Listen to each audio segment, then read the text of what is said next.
Bryce, I'm so tired. I'm so exhausted. I'm so slumber party. Oh my god! Don't tempt me. Don't tempt me. It's just going to be a 2-hour podcast of me snoring into the microphone. Which a snorecast. That's great. That'd be a better use of your time than watching the Snyder Cut. Coming in hot. Welcome back, everybody, to the Rage Select podcast. You're Rage Select. I'm Jeff. Hi, I'm Bryce. Bryce, are you planning on watching the 4-hour-long Snyder Cut? Ooh, that's a tough one. You know, we were wrestling with this for if we wanted to cover the Snyder Cut on Cord Killers, but we already have these other shows that we're watching, and it's 4 hours, almost 4 hours flat. I would really like to not watch that very, very long movie. I haven't seen any of the other, DC Universe movies, so it's not like I'm waiting to see what's up with my old friend Batman. Like, it's a very tough sell for me. Well, I mean, let's be honest here, Bryce. If you really want to know what's going on in Justice League, you're going to need to watch Man of Steel, Batman vs Superman, and Suicide Squad, so that you can watch the 4 hours. Right. So you really have like 10 hours worth of movies that you need to sit down and watch. Well, and I have seen Suicide Squad. I actually did see Suicide Squad in theaters. Oh God! And I think I know who wins in Batman versus Superman. So I think that'll probably save me another hour or so. All right, yeah, that works. So I'm not going to go into it in great depth. I'm no big fan of Zack Snyder's take on DC, but I'm less irritated with this than I was with Batman versus Superman, and I think a lot of that has to do with the fact that there is a lot of good DC stuff out there. Like around the time when Man of Steel and BVS was coming out, there wasn't as much good stuff, but now it's like, Young Justice is amazing, Harley Quinn is great. I've been watching that Superman and Lois show, and I really like that. Like, it's a little CW schmaltz. Doom Patrol is in that class, right? I think, I keep getting sidetracked. I watched season 1 of Doom Patrol, and I don't know if I liked it quite as much as everybody else, but that might have just been because I was a huge fan of the comics that it's kind of loosely based off of, which were psychotic 90s Grant Morrison fever dreams. So it seems a little tame in comparison. But I see. I don't know. See, the thing is that I also didn't hate the Joss Whedon Justice League movie, because they turned up the saturation on the color, so everything wasn't gray and brown. They did reshoots to put in some jokes, and it just had a kind of lighter tone overall than this really grim, dark, oppressive tone that the other ones had. Now I think that the Snyder Cut is really going to depend on I don't know, Bryce. Tell me. Let me ask you a question. Sure. Let me ask you a movie question. Yes. Shoot. So the problem that I have with this movie is that it's 4 hours long, and a lot of the extra stuff that's in this movie is set up, additional world building, further characterization, but a lot of it doesn't go anywhere. So there'll be a setup for a romance between two characters, and then the romantic interest just never comes back in the entire movie, and it's well, that was set up for the movie with that character later on, or we added in a second villain from the original cut of Justice League, but that's mostly set up for later, and so for that it kind of irritates me a little bit, because it's well, why was that included? I don't know. I mean, it'd be one thing if they only had 45 minutes worth of usable movie and they needed to pad it out, but they had a 2-hour movie and then they padded it out to double the runtime to add in a bunch of stuff where it's why is this here and not just part of its own movie later on?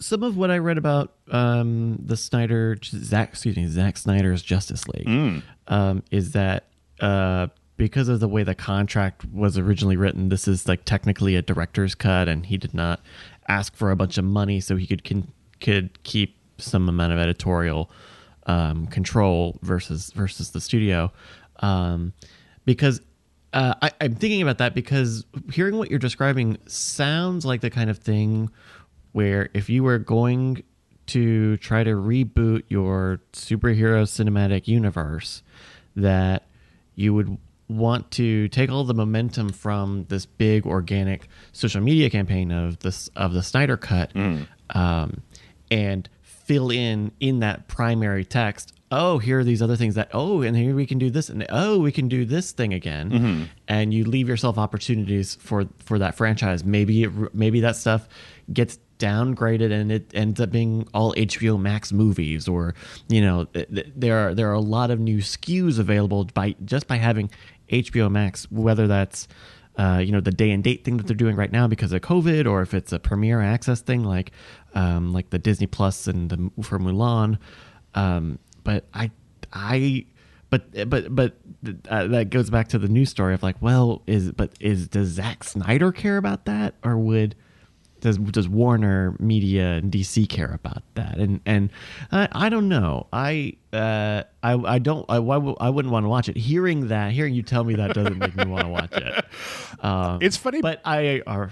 Oh, well, it's funny because I was actually thinking about how, like, I almost wish that what they'd done is broken it into 4 1-hour episodes and then put them out 1 week at a time because I mean, like, no matter if it's a good movie or a bad movie, I mean, like, when I want to watch a movie, when I'm just sitting at home and I'm like, I want to watch a movie, I don't put on the director's cut of Lord of the Rings, right? Because it's a long movie, right? And a lot of times I'm like, I got 2 hours to kill. We're very much acclimatized to, like, whether people know it or not, all Hollywood movies, or a lot of Hollywood movies, are written with, like, these beats that have to happen, like X and Y and Z.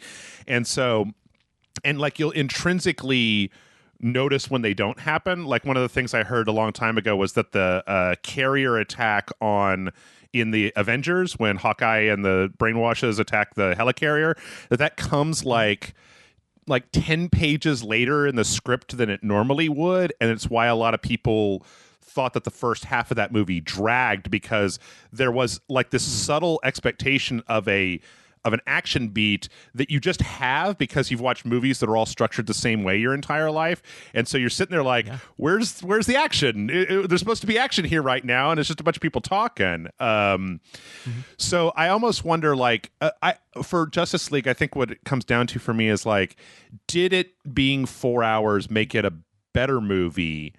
And I don't think it did. Like, the thing is that the weirdest thing too is that it's based on an existing movie. Like, I can't think of, like, a previous time where we watched a movie and then, I mean, I guess, like, a director's cut, right? But this isn't just a director's cut. Like, going from a 2 hour, like, the color grading is different. They did a lot of original production for this. Yeah, the color grading is all different. The soundtrack is completely different. The tone of, like, there's a scene in the original Justice League where Batman and the Flash meet, and the Flash turns on this light switch and all these computer monitors come up, and Batman's kind of sitting in his chair.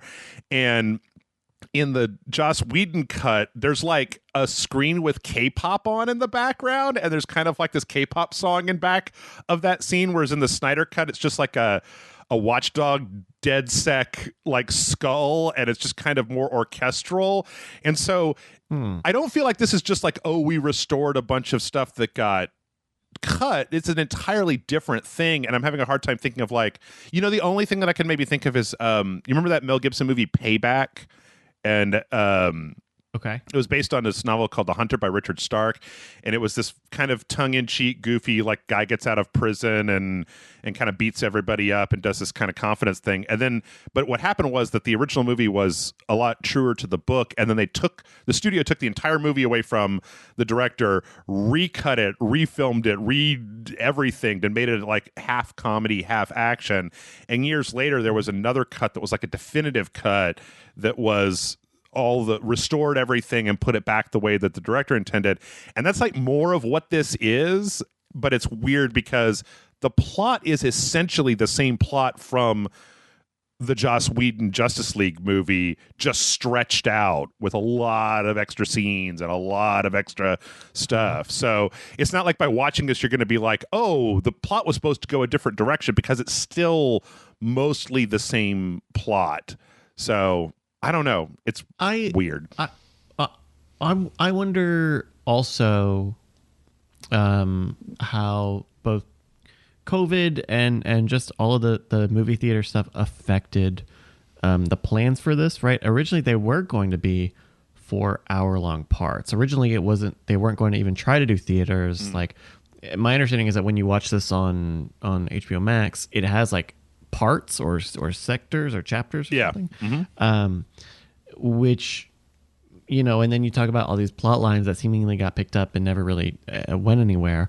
I wonder if maybe, this was going to be, they were going to do like a series based on the movie and have Zack Snyder come in but then COVID happened. Like, I don't know what happens here. Yeah. But it does sound a little bit like, they were actually really big. There might have been really big plans for this. And then we had to do, you know, what was asked from everybody initially.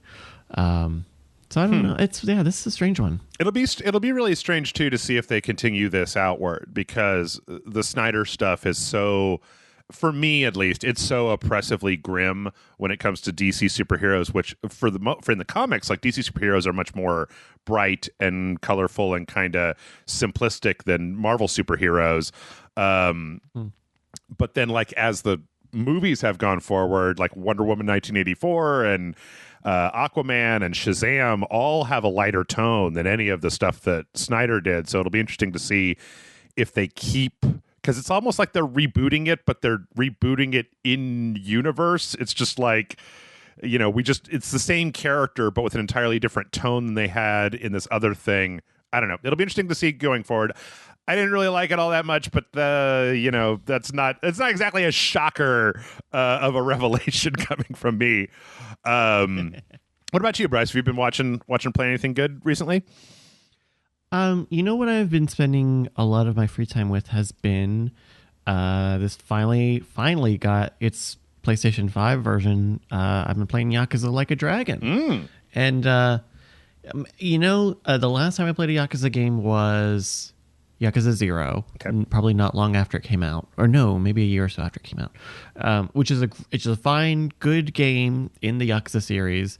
It's a great place to start, but I think the thing about all of the Yakuza games, because I've played other ones in the past, is that their critical paths, their main stories are just too long. They're all like 10 or 15 hours too long, especially for a game where, you know, you can kind of just you can kind of push your way through in terms of difficulty, right? It's just a brawling game. And I don't think Yakuza Like a Dragon changes that formula very much, other than having that auto battle button, which is really nice.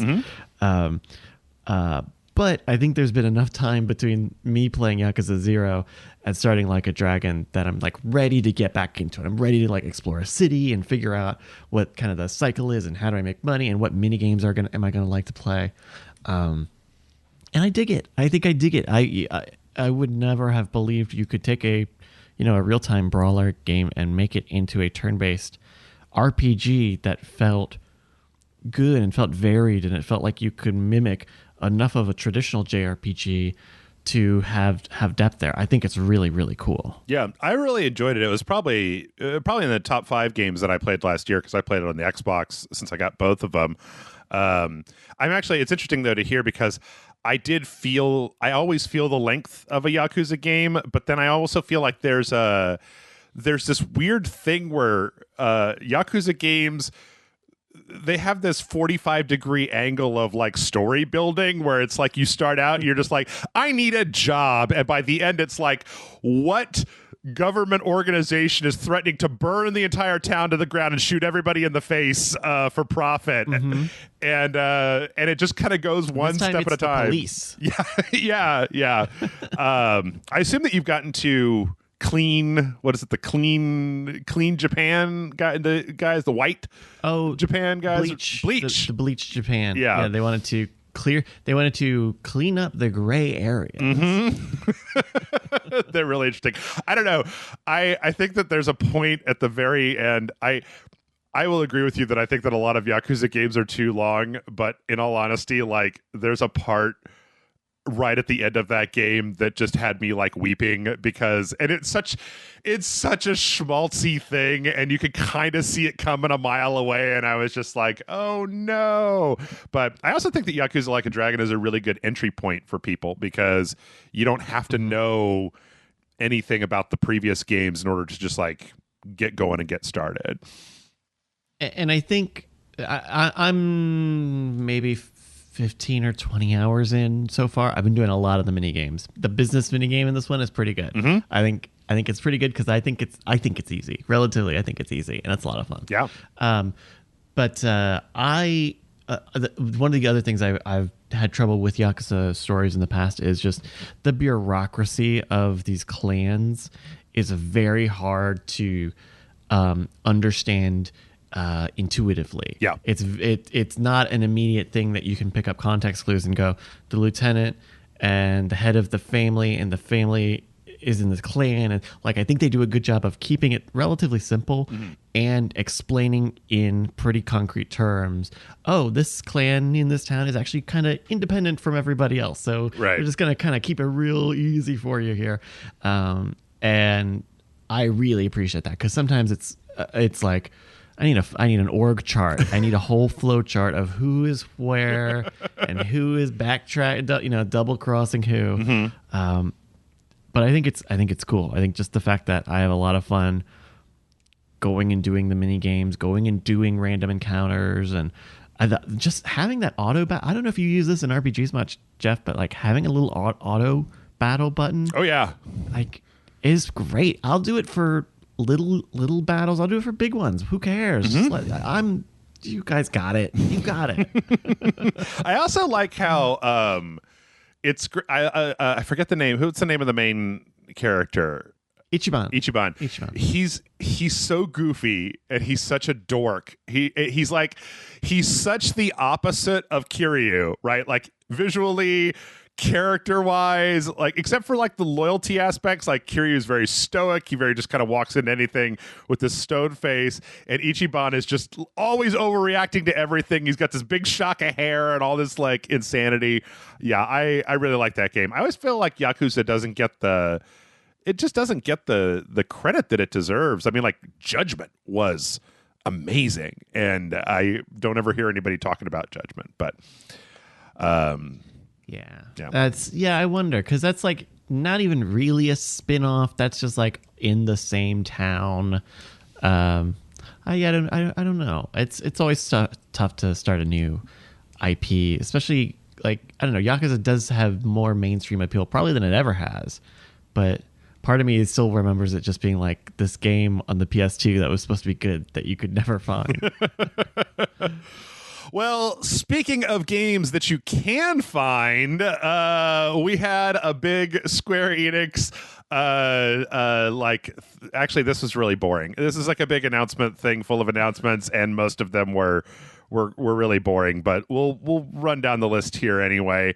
I think a lot of this is just that, this, I don't know, maybe they should have put in parentheses like, oh, it's the Square Enix presents parentheses not Final Fantasy, like all the other stuff that we have that's not a JRPG, because I feel like everything that Square is the publisher for Outriders. They had a good 20 minutes worth of Outriders. I mean, I'm already excited. I played the demo for Outriders, but this is kind of like, I don't know. I kind of feel a little bit like this is one of those cases where there's a game coming out in 2 weeks and the publisher is making their last push to really just throw a lot of information out there. And as somebody who follows gaming news all the time, sometimes I'm just like, dude, I know. Just shut up and put it in my hand. Like I want it. Mm-hmm. I think it's I have no one that I know has played Outriders. Mm-hmm. And yet I keep seeing it promoted as this thing where it's like, 1 million players have been playing Outriders for like 2 years now. Or, I think they are trying to Like, it wasn't until this like 6-minute what is Outriders actually video that I was like, that I've actually understood what even type of game it was, right? Okay, it's a Gears of War Destiny game. Got it. That's what I've needed to know. And I think it sounds like it'll be probably a live services style game is my assumption. The demo had a lot of the demo had a very kind of single player feel to it. So I think that they're shooting for something kind of like Avengers, where there's like a single player campaign and you can play it with other people, and then there's post end game content for like raids and other stuff. Like, I didn't actually know until I watched the trailer this big it was kind of hinted at the end of the demo, this convoy thing where it's like part of the map is going, because the whole setup for the game is that you come to this new world with this big colony ship, everybody goes down, you're checking it out, and then this big anomaly comes and starts screwing everything up. Your character gets hurt and you get put into cryostasis, and then you get woken up like 50 years or 100 years later or something like that, and all of humanity it's turned into like this weird World War I thing with trenches and this kind of trench warfare. There's like a kind of bureaucracy versus these raiders / rebels.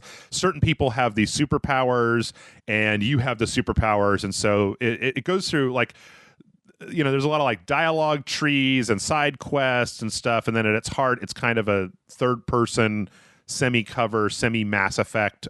I think it has some in common with Mass Effect because you do have powers. You have like these big, you know, like the one class, the Trickster class they showed off has these like teleport melee powers. So it's not all hiding behind cover like Gears of War. There are options to kind of get out and do stuff and be a little bit more active. But from what I played, it was a perfectly functional third person action game that I did not feel the need to play with other people whatsoever.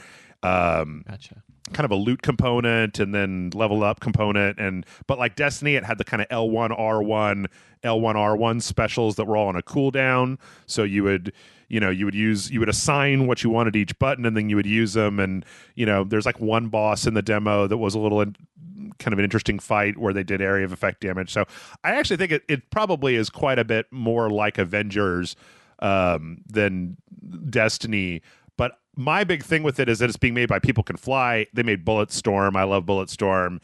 They did some work on Gears, and I've been warming over time to Gears. I wasn't a big fan of the originals, but since Blazinski's been gone, I've kind of been a fan of the stuff that's come afterwards. But I don't know. I mean, we talked a little bit about it. Does this interest you at all as a gamer? Well, and I think that's kind of where I have some trouble with it, is that it doesn't really sound like a type of game for me.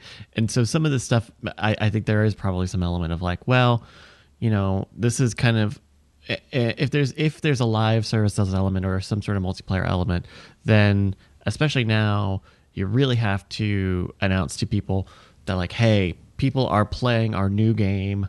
When you log in, there will be people to do stuff with. Right. Because like I imagine like Destiny's got single player stuff too, but I think if you wanted to squint and say this Square Enix would like this to function or live a lot like how Destiny does for players in terms of like a loot based shooter, then that's the thing that you have to say to that audience is a lot of other people will be playing this game. This is like this will be a real thing. Yeah. Right? Having to kind of prove yourself more so than explain the game. Yeah. It looks neat, but yeah, just not my type of game. Well, what about Tomb Raider? Are you super into Tomb Raider because it's the 25th anniversary of Tomb Raider? And wow. They're going to be doing some Tomb Raider stuff. I think the big announcement from this was the fact that there's going to be like the definitive Survivor trilogy that packages Tomb Raider, Rise of Tomb Raider, Shadow of Tomb Raider all together into one big package. The most recent trilogy. Yeah. There wasn't anything in here about, I mean, the weird thing about it was there wasn't anything in here about, I don't know, re-releases of old games, a new Tomb of Light, a new mobile game. Like there wasn't anything outside of just like, hey, Tomb Raider, you guys like that, right? And then here are these 3 games that have been out for, I mean, quite a while at this point. So, I mean, I hope they do something else later this year, I guess. Yeah, this kind of sounds like it's gonna be a whole thing that they go through for the year. We'll see how much that ends up looking like, but maybe this is just the easiest of the bunch to announce. I mean, you would kind of hope that their initial announcement would be something big to draw people into whatever additional stuff that they have. And I think repacking these games that are, older and probably already pretty, price efficient, let's say. Mm-hmm. I don't know that that's like a showstopper. Yeah, I don't think so. Then they went into mobile. We saw Bryce and Jeff's contentious disagreement game, the Far Cry phone game that I still don't really understand. I still feel like they're showing me a flashy trailer, and I want to see like a gameplay loop of what this game actually looks like on a phone. What's very interesting about this trailer is it has more. They announced this back at the Game Awards. I remember we talked about it on this show right after the Game Awards, and in the Game Awards they showed more gameplay footage. They showed any gameplay footage. Like, it was very clear the type of game that or at least you could tell that it would be kind of a top-down isometric sort of game from that old footage. This is all like CG. Yeah. Energy and enthusiasm, but not any gameplay stuff at all. So we had that. We had Hitman Snipers, which I think there was a Hitman Sniper mobile game. I think it had a different name. I think it was just called like Sniper Assassin, and this one's called Sniper Assassins. The characters in here seem to be the two characters from the co-op version of the sniper missions that you could play in Hitman 2.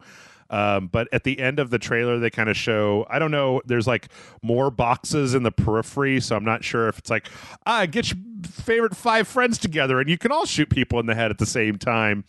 I've never really been super interested in these types of mobile games because they're usually very simplistic, and I don't know, like, it's a thing. I work from home. I can play Hitman on a PlayStation 5 on my TV whenever I want to, but I don't know. I wonder how much this one mimics, say, the Hitman Sniper challenges in the current trilogy that they did. Like they did go make quite a few big levels for those sniper challenges.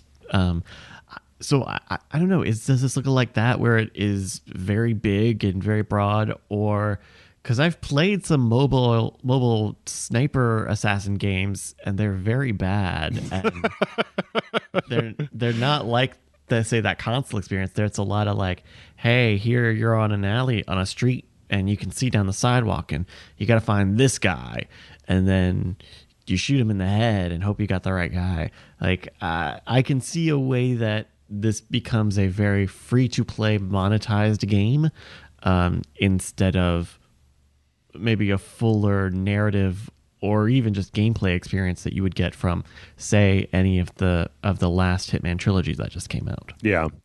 I get the feeling that these Hitman Sniper games were probably very similar, or probably just the high-profile version of what you just described.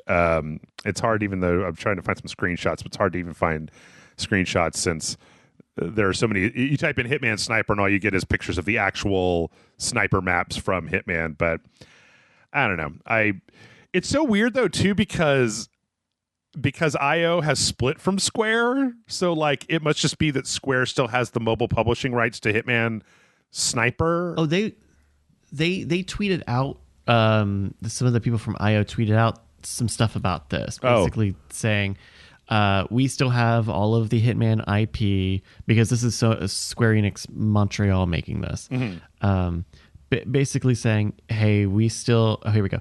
We're an independent studio. We have full control of the IP. This is a separate narrative from the World of Assassination trilogy. Okay. And their team advised on how this would fit into the, quote, larger Hitman universe. Okay. Fair enough. We got AR Space Invaders. It looks like you could. No, we didn't. Oh, that's what they said they were gonna do. That's what they said. They didn't show anything, right? No. I get the impression that this is just Space Invaders, but you hold your phone up and then it puts the Space Invaders on the wall in front of you. Yeah. Space Invaders is boring. This is boring. I don't like it. It would be cool if it was like Pokemon Go, and you had to walk around outside and keep your turn your phone up and see Space Invaders in the sky, and you had to go to spots that you'd be right under them and go. Pew! If you had to literally play Space Invaders from a first-person perspective, okay. Yes, I agree. It would make getting behind the barriers a little boring, though. Just a big white slab. Let's see. There's this weird. What do they call this game? Bryce, do you know the one with the little Puyo Puyo Pop? Is that what it is? No, bubble bobble. No, this one is the one where you or bust a move. Bust a move. Yeah. This really like frenetic, energetic trailer for what looks like a visual novel mixed with Bust a Move, and it went by so fast. It's a Toho game. Yeah, I see. It's a Toho game. So that's the top-down shooter. Toho's a lot of things now, but it's like a top-down shooter game. So I'm sure these are just characters from one of those shmups. Oh, okay. And then we also then got is this Darius? Was that what this was? I couldn't remember. It was a shmup. Yeah, I missed this one. Darius Cosmic Revelation. This is coming to the Switch and the PS4 apparently, and it just looks like a very, I don't know, it's very shmuppy. I don't know that much about shmups to say one way or the other whether this is like good or bad. But looks like a shmup. Bubble Bobble. They're putting out a new Bubble Bobble, or like this is Bubble Bobble 4, actually, I believe. And it's Bubble Bobble.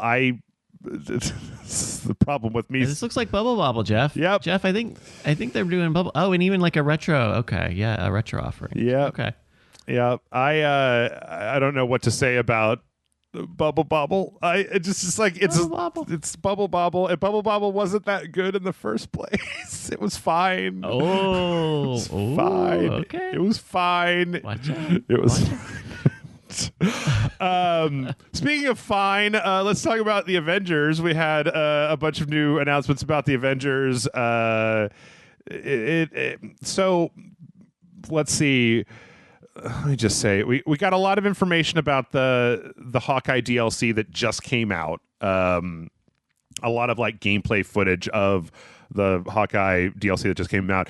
As of you and I recording this, I actually just recorded a video with somebody for the Hawkeye DLC for the PS5 version of Avengers, and it seems somewhat redundant. I mean, like, if you like Avengers, it's more of that. If you don't like Avengers, then this isn't going to change your mind. The weirdest thing for this was that they just put in the Kate Bishop DLC, and Hawkeye seems like just a remixed version of Kate Bishop. Like, his powers are almost the same. They're both archers. Yeah. They're both archers, and then they both have a sword that goes for their melee attacks. So they're slightly different, but not in a big way. I don't know. I don't understand at this point why Square Enix is being so, or why like development for Avengers is taking so long, and why they're so, how they think that. I don't get the impression that, I think that Avengers is one of those games right now that has like a very dedicated but small player base. Maybe it's got a huge player base and I'm just talking out of my behind, but like I went to play through all the Kate Bishop missions, and then I wanted to like level up some of the other characters before I played this DLC. And it was just like, hey, are you not high enough level for this mission with the Hulk? We'll just do one of the random maps that's not very fun over and over and over again to get more levels, to get more equipment, so that you can be high enough level to do the one mission that you want to do. I mean, one of the features in here that they're talking about that I think they announced last week was that you still can't even replay the single player campaign in this game. That's like a feature that they're adding on like later. It's part of the roadmap. Like, I don't understand why that's a thing. Yeah. But that's very strange. Yeah. No, finish up. I was done. I mean, it's like if you or maybe one more thing. Avengers is the kind of game I could see where if you need a game that's like either you can play it with your friends or the sort of game where you can like watch a live stream on one screen and then just mindlessly jam on a bunch of because it's not a really badly made game or anything. It's very bland. Like it's had the same enemies for the last year now. Yeah.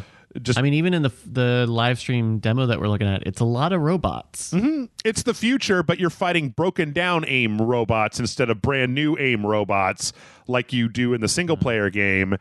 And to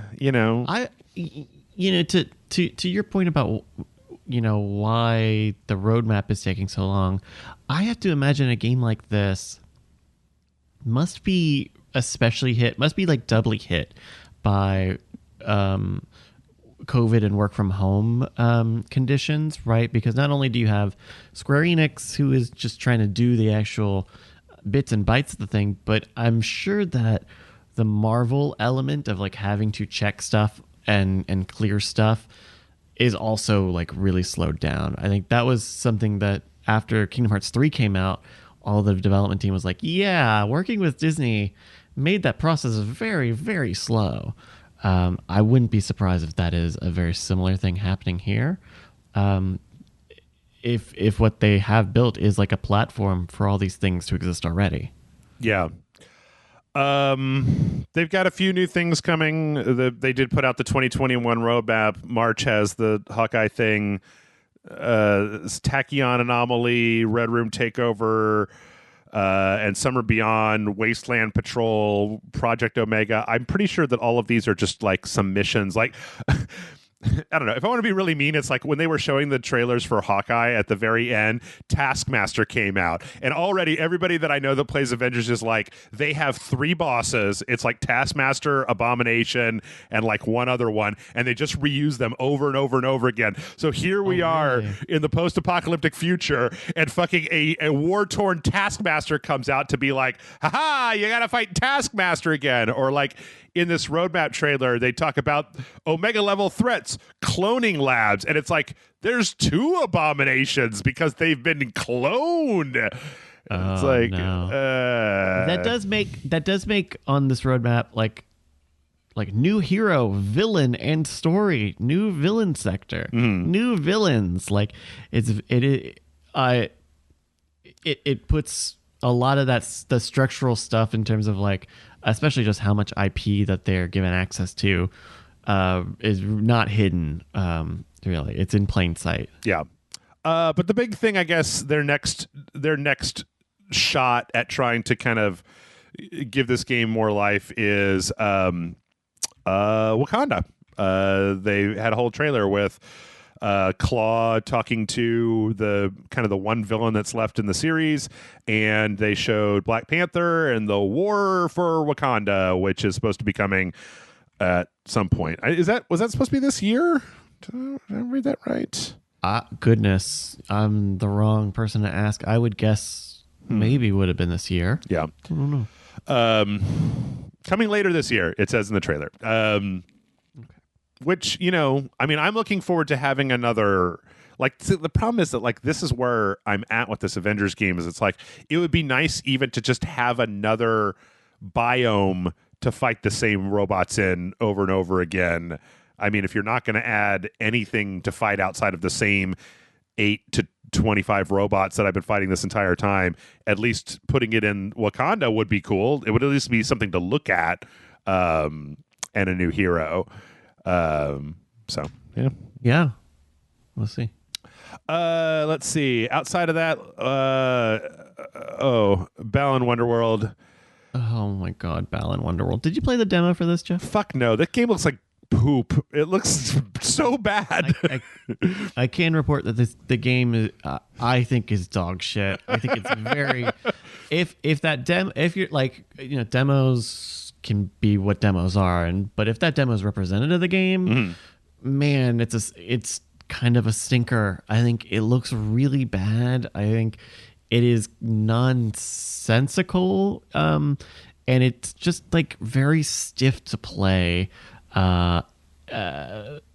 how the story comes together in the real game, I don't know. The game's not out still. I thought this game came out a long time ago now, but it's it was really disappointing because you can tell that there's a lot of work put into different parts of the game. Like in the demo, you're kind of in this farmer's memories basically, and so there's a really interesting way that they handle. I don't even know what it would be, but a non-human perspective. Like basically, when you would walk away, the like edges of the world, like in at a certain distance from you, would like move up or move down. It would over exaggerate the perspective of the space that you were in, which is neat and did come into play with at least one of the puzzles near the end of the demo. But it felt very like very conspicuous when it's slow to walk around. I didn't really get much involved. I didn't think that the action was any good like fighting and brawling. I think it's a mess, and I this game needs to be in the rearview mirror because I just don't think that there's anything really good here. I don't even think like kids would like it as a B game. It feels like a B game, Jeff. Like a damn cookies and cream. This is like a B game or a C game from the PlayStation 2. Just a hey, character 3D platformers are really hot right now. Yeah. Slap one together, put it out. We'll make some money. Everybody will love it, kind of thing. It will live on as like an outfit based power up platformer, and that's the beginning and end of it. I don't know what the price is. I think if you played this game on Game Pass, that would be your choice in using how much bandwidth that you get. But I would not think that this could be anything other than a budget title, having played it, because it's and with demos they slice stuff very specifically, and so a lot of stuff is not explained in the demo really at all. It makes a lot of stuff not make any sense. A lot of stuff broke. I would have to like reload different things. So this is a $60 game. I don't see it. I don't see it, Jeff. I don't either. From the moment that this was announced, I was kind of like, it seems like a throwback. It seems like it was, I don't know. It just, nothing about it clicked with me. I'm not of the age though of even like having any nostalgia for 3D platformers. Like I don't have nostalgia for like Crash or Jack and Daxter, like that kind of era of N64, early PlayStation and Dreamcast, like 3D platformers. That was like the 1 5-year point of my life where I was checked out. So not only is the art style kind of juvenile in my opinion, or it doesn't appeal to me because of its whimsical nature. The straight gameplay conceit isn't. It'd be like if you weren't into tower defense and somebody had a trailer for a tower defense game and you're like, I don't know. I might try it. Like I did hear, I think there was a news story last week where they said that they've gone back in and done work based on the feedback from the demo because everybody hated the demo. So that makes me more interested to try this out, because I think there are some right ideas there, and there is I think that there can be a certain nostalgia for those kind of family friendly, kind of straightforward sort of puzzle platformers. But this is something that needs a good amount of work, because a lot of it, going by that demo again, is just shoddy. No good. It's a little shoddy. Okay. And last but not least, well, no, actually next to the last, because there are two more things. We got probably the biggest thing. I know that it's not fair at all, because I feel like Square started this whole thing and they were like, and before it's over, we're going to announce a brand new entry in a beloved Square Enix franchise. And I'm sure that there was a lot of people that were slightly let down that it was Life is Strange. Life is Strange is not for everyone. This one actually, I think, though, looks like I think I have a better chance of playing Life is Strange True Colors than any of the other ones, because I'll skip right to one of the end things. It's not coming out as an episodic game. It's coming out all as one game, which, like, that was kind of the thing with Life is Strange, where I kind of liked, I played about half the first episode of 2. I played a little bit of the first episode of 1. But then it's like that thing where you have to finish it and then you have to wait. And then you have to wait for the next one and play that. Yeah. And then I always inevitably with these episodic games go, oh, well, I'll just play it when they're all out, when all the episodes finally come out. And then by the time that happens, like the last episode comes out in November and we're in the middle of the yearly game apocalypse. And I'm just like, well, I don't have time to go play Life is Strange. But are you a fan of the Life is Strange games?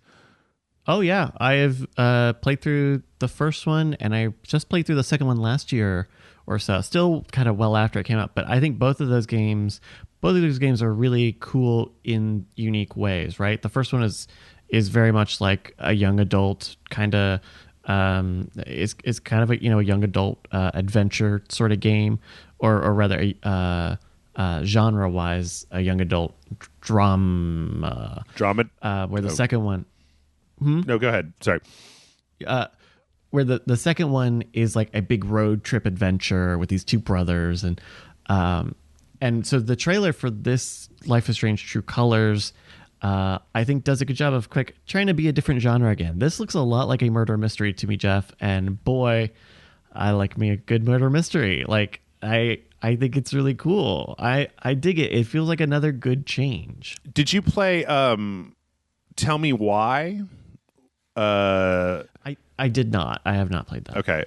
We played that for Rage Select, and I was thinking about doing a couple parts of it, but I think we only did one, and it wasn't because it was bad. It was because it was nothing but dialogue, and it's hard to make jokes when the game is just going and going and going. Yeah. So but that was Don't Nod who did. Yes. That this is the development team who did Before the Storm. Yeah. Mm-hmm. Yeah.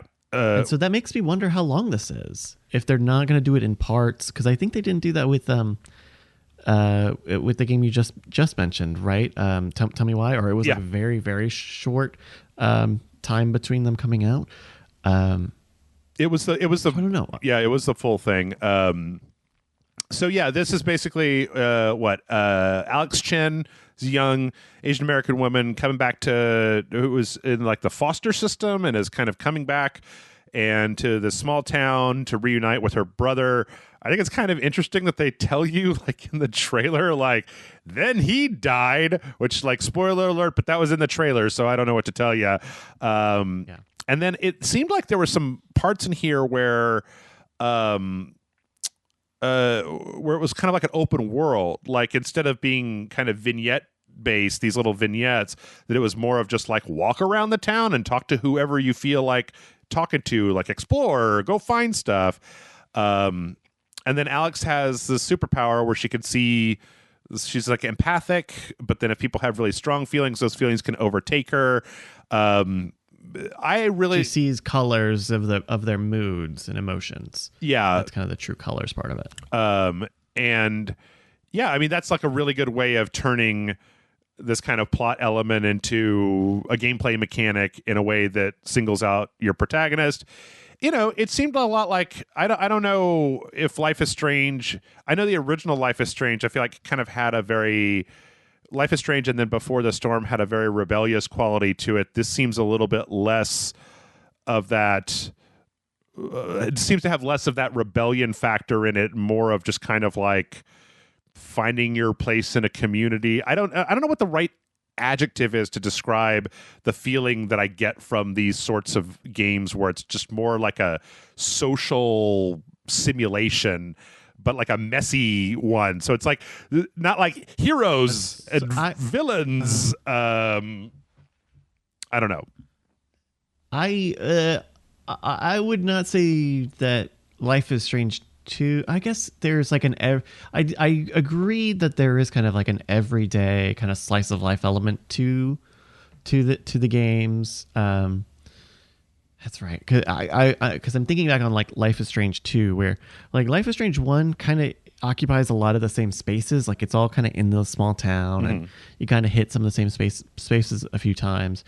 Where like Life is Strange 2 is like this huge cross country road trip, but even then you kind of get sucked into like the everyday kind of nitty grittiness of just being present in all of these moments. So maybe that does hold. Well, like what I remember from Life is Strange 2 was I remember the very, the beginning was kind of like a set piece. And then I remember kind of the walking around in like the forest and stuff. But what seemed to me the most Life is Strangey about it was this kind of like, you're in a convenience store, you've got your little brother, you're hungry and low on supplies, but you don't have enough money. Like, are you going to shoplift? Like, you're on the run from the cops. These very just like messy, I wouldn't say they're like everyday situations, but they're just much more realistic, maybe towards the more realistic peril than like Claw is attacking Wakanda, right? Or the anomaly has destroyed my spaceship. Like,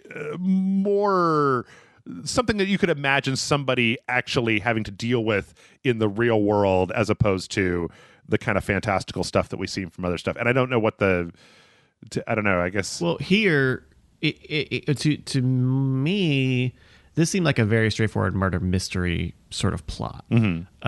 Like, hey, my brother died after I moved here. Weird. Oh, hey, the guy died, and there's a town conspiracy or something, right? Somebody knows something, and if there's a fantastical element to it, it kind of has to be shoulder to shoulder with kind of a real world sort of victim, right? You'd look at villain, right? You look at the first game, who had we'll just say the person who was behind some of the bad stuff. Okay. And that was never really a part of like, why does she have her powers really at all? They were just kind of two threads that it was one full story thread and a plot point that kind of came and went. So I don't know. I'm hopeful for this. I think a murder mystery where you have choices and your choices matter, I think is very well trod territory. Mm-hmm. It also looks like, though, that they've done a lot of, like, they talked about how they're doing motion capture for this, and they showed a little bit of that. It looked really good.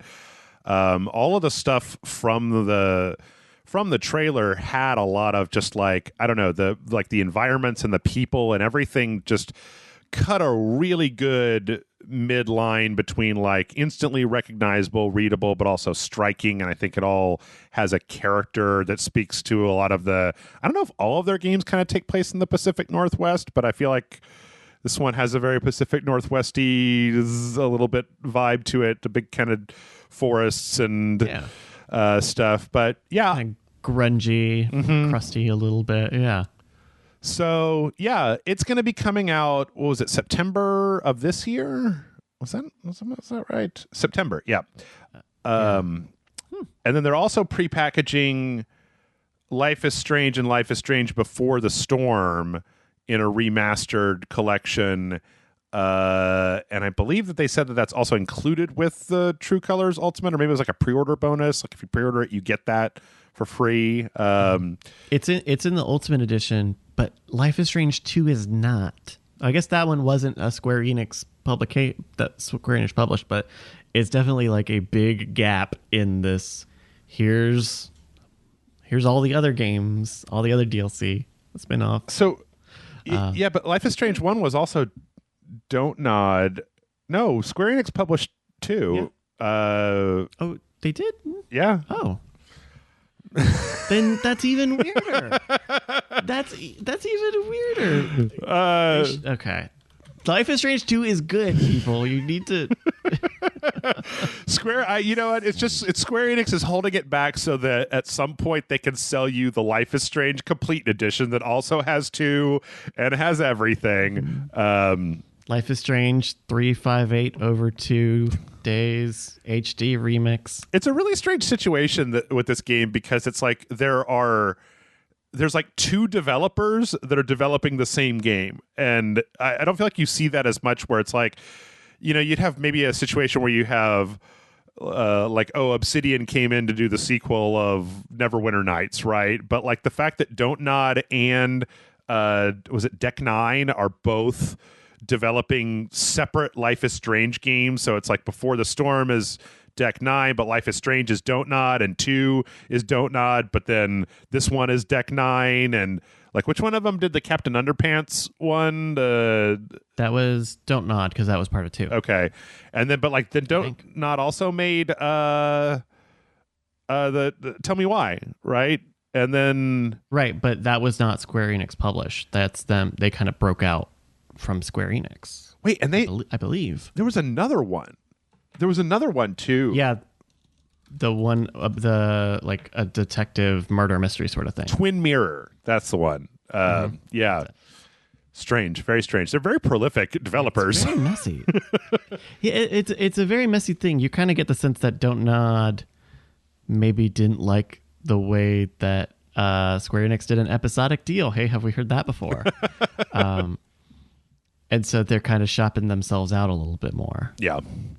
Let's see. And last but not least, we had a little bit more information about Project Athia / well, that was what it was announced a while back, and then now it's we know that it's being called Forspoken, which I think is a really terrible name. So bad. It sounds like every generic RPG. Keep it Project Athia or Athia, or I think there is something to that. Yeah. This is the one. Actually, it's funny because I looked up the development studio on this, and this development studio is the one that made the engine for Final Fantasy 15. And then this is like, I would assume that this was like part of a tech demo that was made for that engine that then got spun up into a full-fledged thing because somebody watched it and was like, oh, this is cool. I like this. I don't know. Maybe I'm completely off base with that. But we get like a little bit of gameplay here. We've kind of got this main character and these dragons, and there's a little bit of kind of third-person action adventure swooping around an open world fighting stuff. Not a lot to really understand what's going on here. My big thing when I watched it though was that I felt like it looks a lot like Final Fantasy 15 to me. Like the outdoor areas look a lot like a Final Fantasy 15. Like if you told me this was a Final Fantasy 15, the After Chronicles, and I'd be like, okay, sure, that makes sense. Noctis will come at some point. My take from, I don't know if this was in an article, but it definitely sounds like kind of another sort of atmosphere where it's like mixing modern settings and also like overgrowth or fantastical.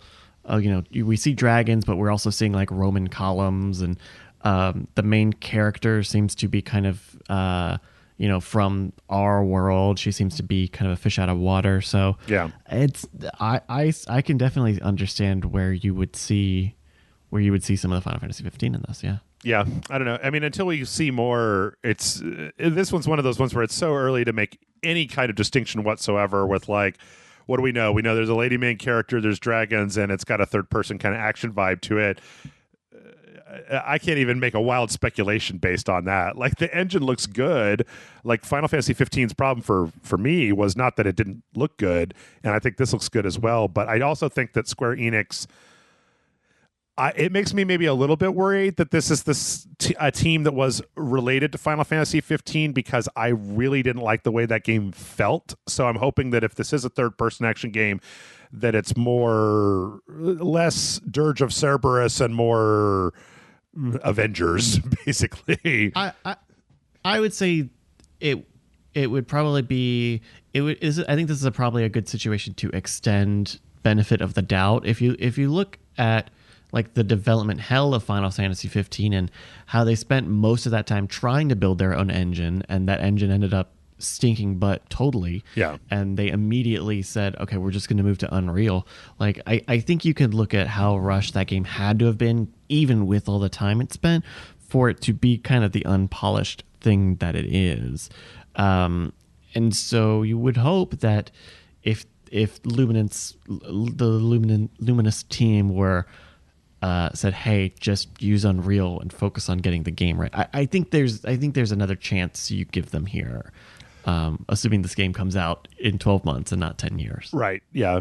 Yeah, that was the other thing, is it got it's supposed to launch in 2022, I think is is what they said.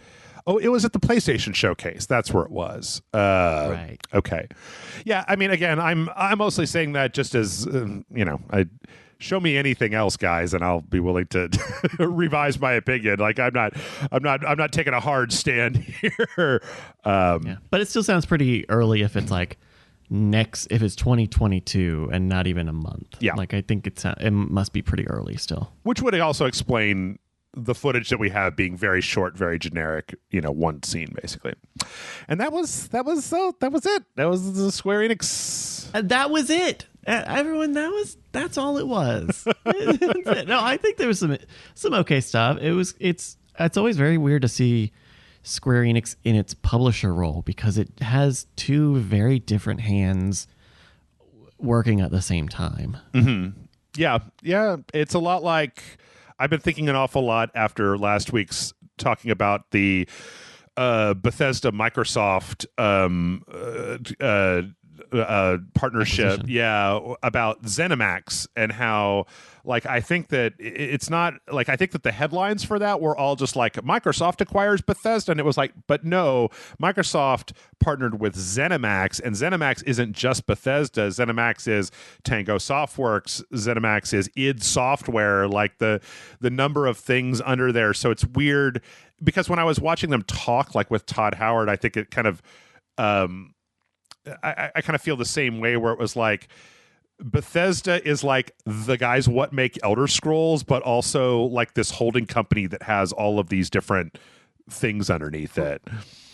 Right. There's Bethesda Softworks, who is the developer, and then Bethesda that does just Bethesda that is does publishing stuff. I think that if I understand correctly from what I was looking at last week, all the publishing is ZeniMax. ZeniMax was created by Bethesda to be Bethesda's publishing arm moving forward as they started acquiring other companies. Because I mean, I could be totally wrong about this, and please correct me, you, Bryce, or anybody if I'm wrong. But like the impression that I always got was that ZeniMax was like one of those big dumb named corporations that then like bought a game company and then like let them do whatever. But when I was looking it up, it was like ZeniMax was created as an offshoot of Bethesda to be like the financial holding company that then acquires other companies so that Bethesda doesn't have to run those companies. ZeniMax runs the companies instead.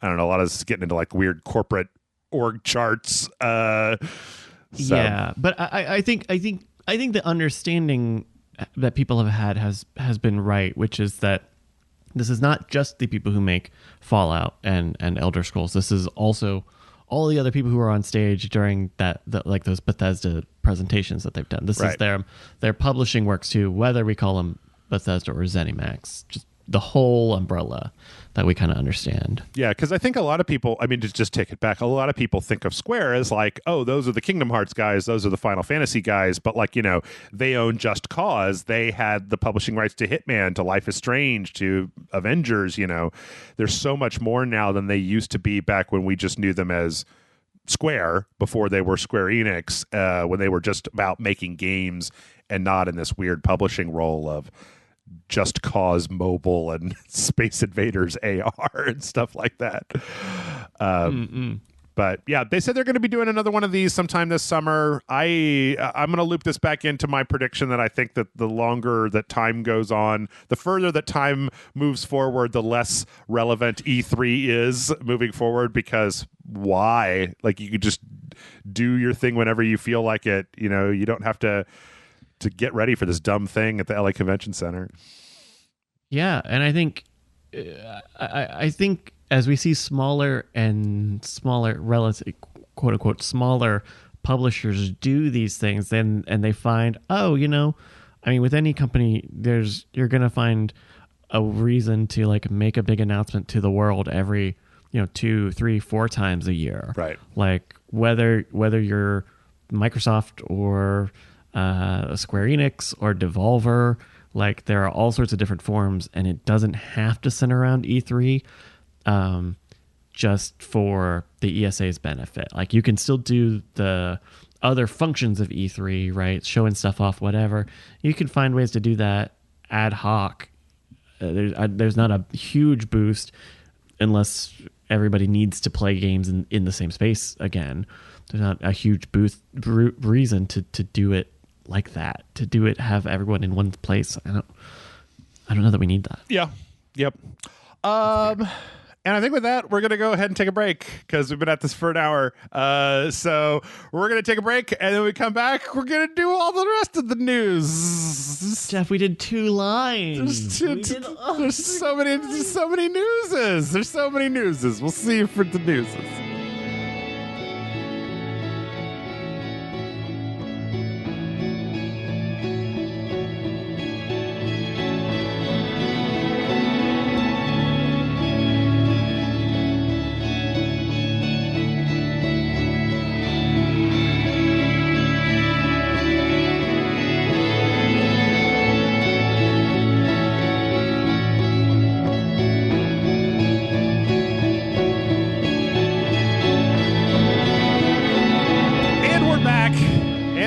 As always, Bryce, there's still a lot more news. There's a lot more news. We may gloss over a little bit of this news because there is so much of it. But because of our break, I didn't have the perfect transition to talk about how apparently Spider-Man isn't going to be in the Avengers anytime all that soon.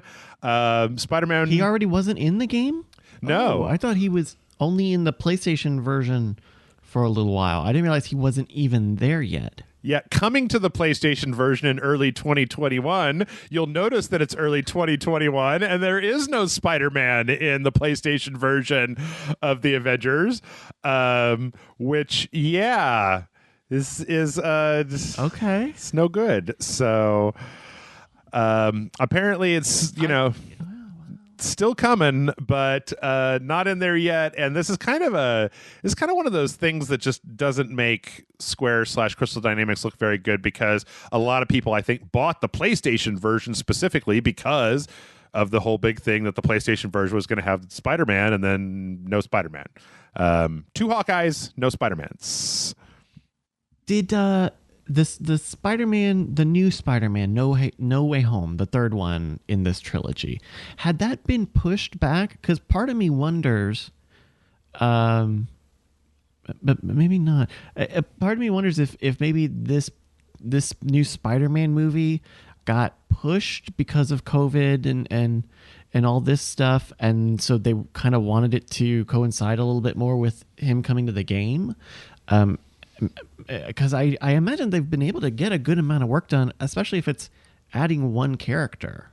Yeah, I don't know. It's possible that they might have backgrounded Spider-Man and then like put more resources on the Hawkeye stuff because that wasn't going to be console exclusive. So if they're trying to like bolster their player base, if they see a dip in player base, they might not want to do the thing that might bolster like one platform's player base, but not the PC or the Xbox. So I don't know. All I know is that that's probably they're still saying like at some point probably, but that's hogwash. They were selling that. This was not like a maybe, like this is a thing. This was a part of their, what they sold. I hate when people are sold a bill of goods. Mm-hmm. Yep. Let's see. We have some other PlayStation stuff. Actually, this is speaking of bills of goods, Sony is doing another bunch of their whole play at home things where they're giving away a bunch of free games to be like, stay inside, play video games, don't go outside. There's the COVID's outside, stay inside.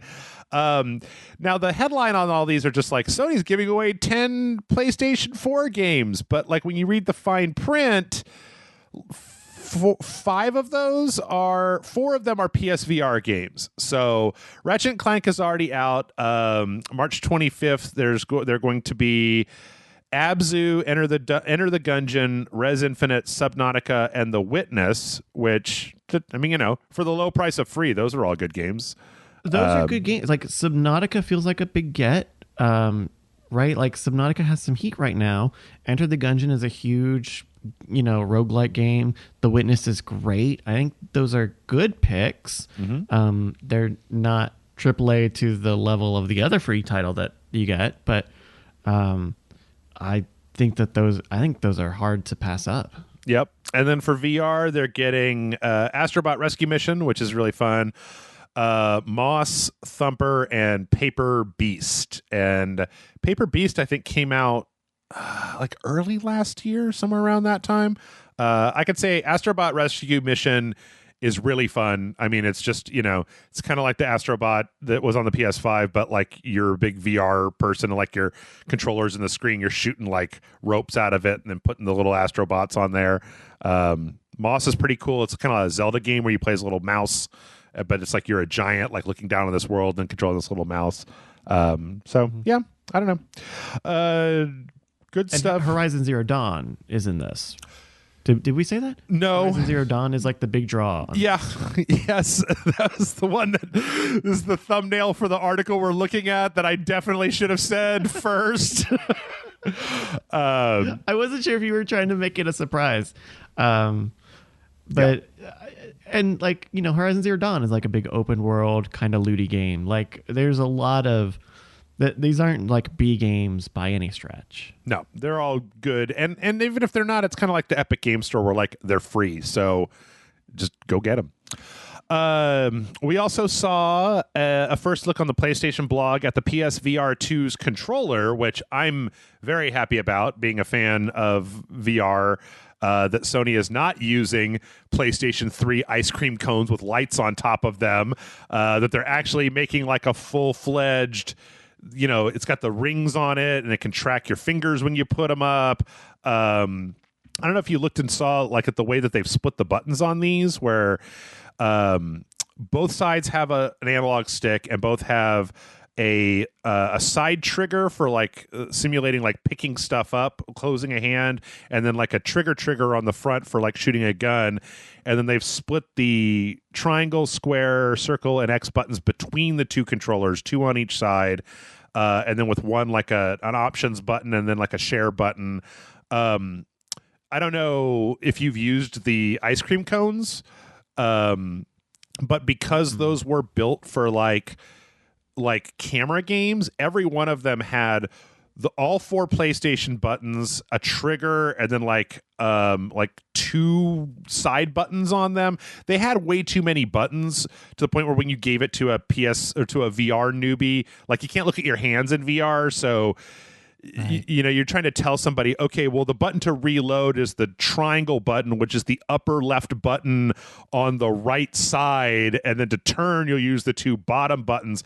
This is a much more elegant solution than what they were doing before. So, yeah, nice. It's also got the adaptive triggers from the PlayStation. It's got the haptic feedback from the PS5 controller, and it's got tracking that's done through the headset as opposed to the camera, which is good because the problem with the ice cream cones is there were a lot of VR games that were ported to PSVR that wanted you to turn around, and as soon as you turn around, the hands are gone because it can't see the lights that it's tracking when you're turned around. So, yeah, they look really cool. I'm kind of surprised.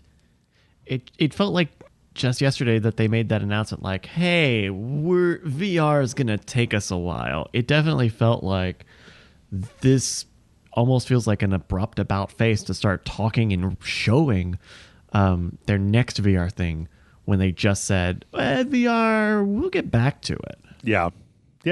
I don't know. It'll be interesting too for me because the bulk of my VR experience has been with the PSVR because my PC isn't good enough for most of the PC VR. And so it would be nice to kind of get on the same level as like some of the Oculus and Vive stuff. Let's see. Other PlayStation news, PlayStation communities are going away. And I'm only mentioning this because somebody at some point made a Rage Select PlayStation community that I'm technically a part of. But as of April something, from April, it's not going to be, they're not going to be supporting the PlayStation communities anymore. I think these were kind of, I don't know. This is like a remnant from when everybody needed to have a social media component to every platform that they put out. And I think this was a little redundant, but I don't know. Yeah. Let's see. This is a big one. Sony purchased Evo, the fighting game tournament, which was not something I was ready to read this week. So Evo had a pretty hard year last year. They had to cancel it because of COVID, and then there was a scandal with one of the organizers. They were going to do it online, but then they pulled away from that, and so having Sony kind of come in and give them a structure / cash infusion. I mean, as far as I know, it was fully independent before.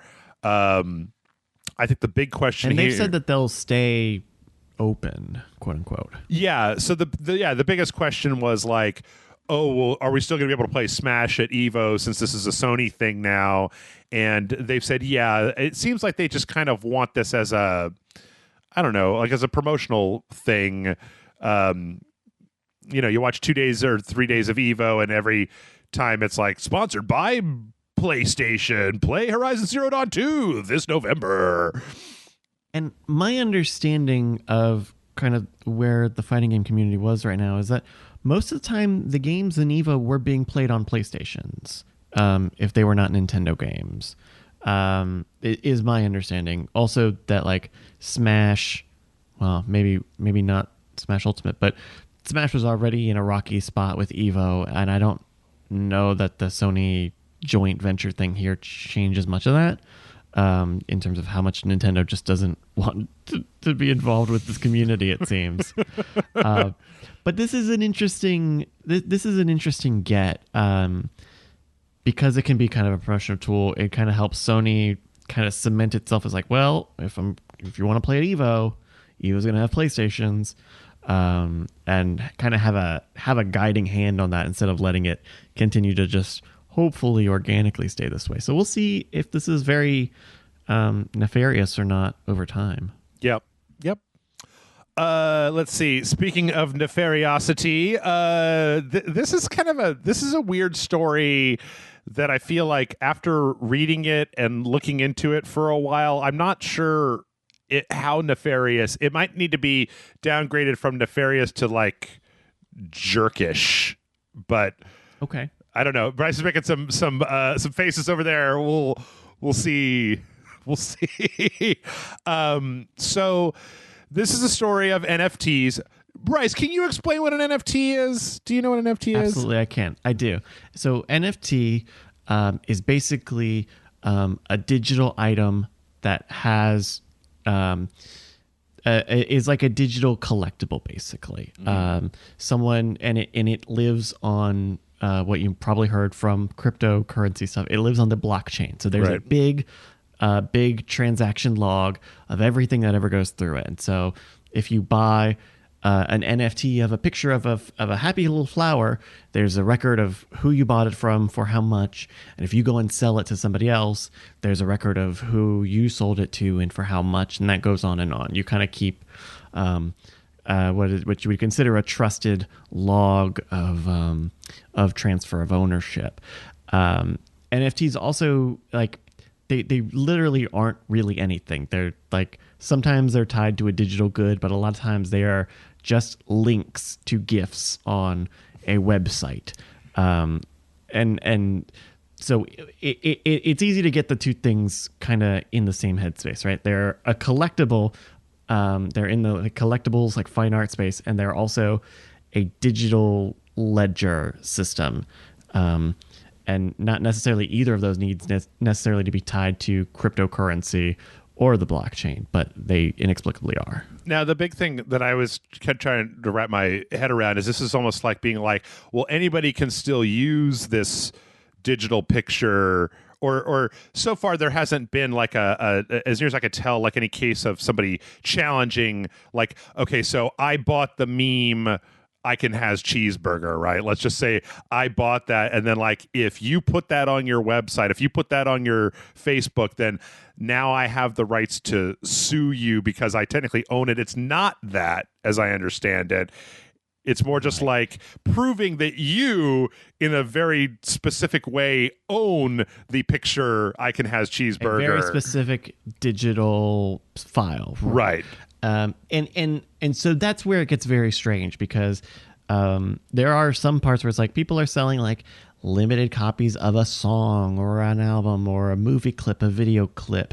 But it doesn't necessarily mean that you get actual ownership of the original text, but more that it's created its own. It's like buying a star, Jeff. Right. It's like it's like buying a star. You could look up and say that's mine, but you can't show up there with the deed. You don't really own anything. It's kind of a fake scarcity sort of element. It's more like proof of ownership and not like direct legal ownership the way that we think of like I own the text of a book. It's like I own the word nothing, but everybody can still say that word. I can't sue anybody.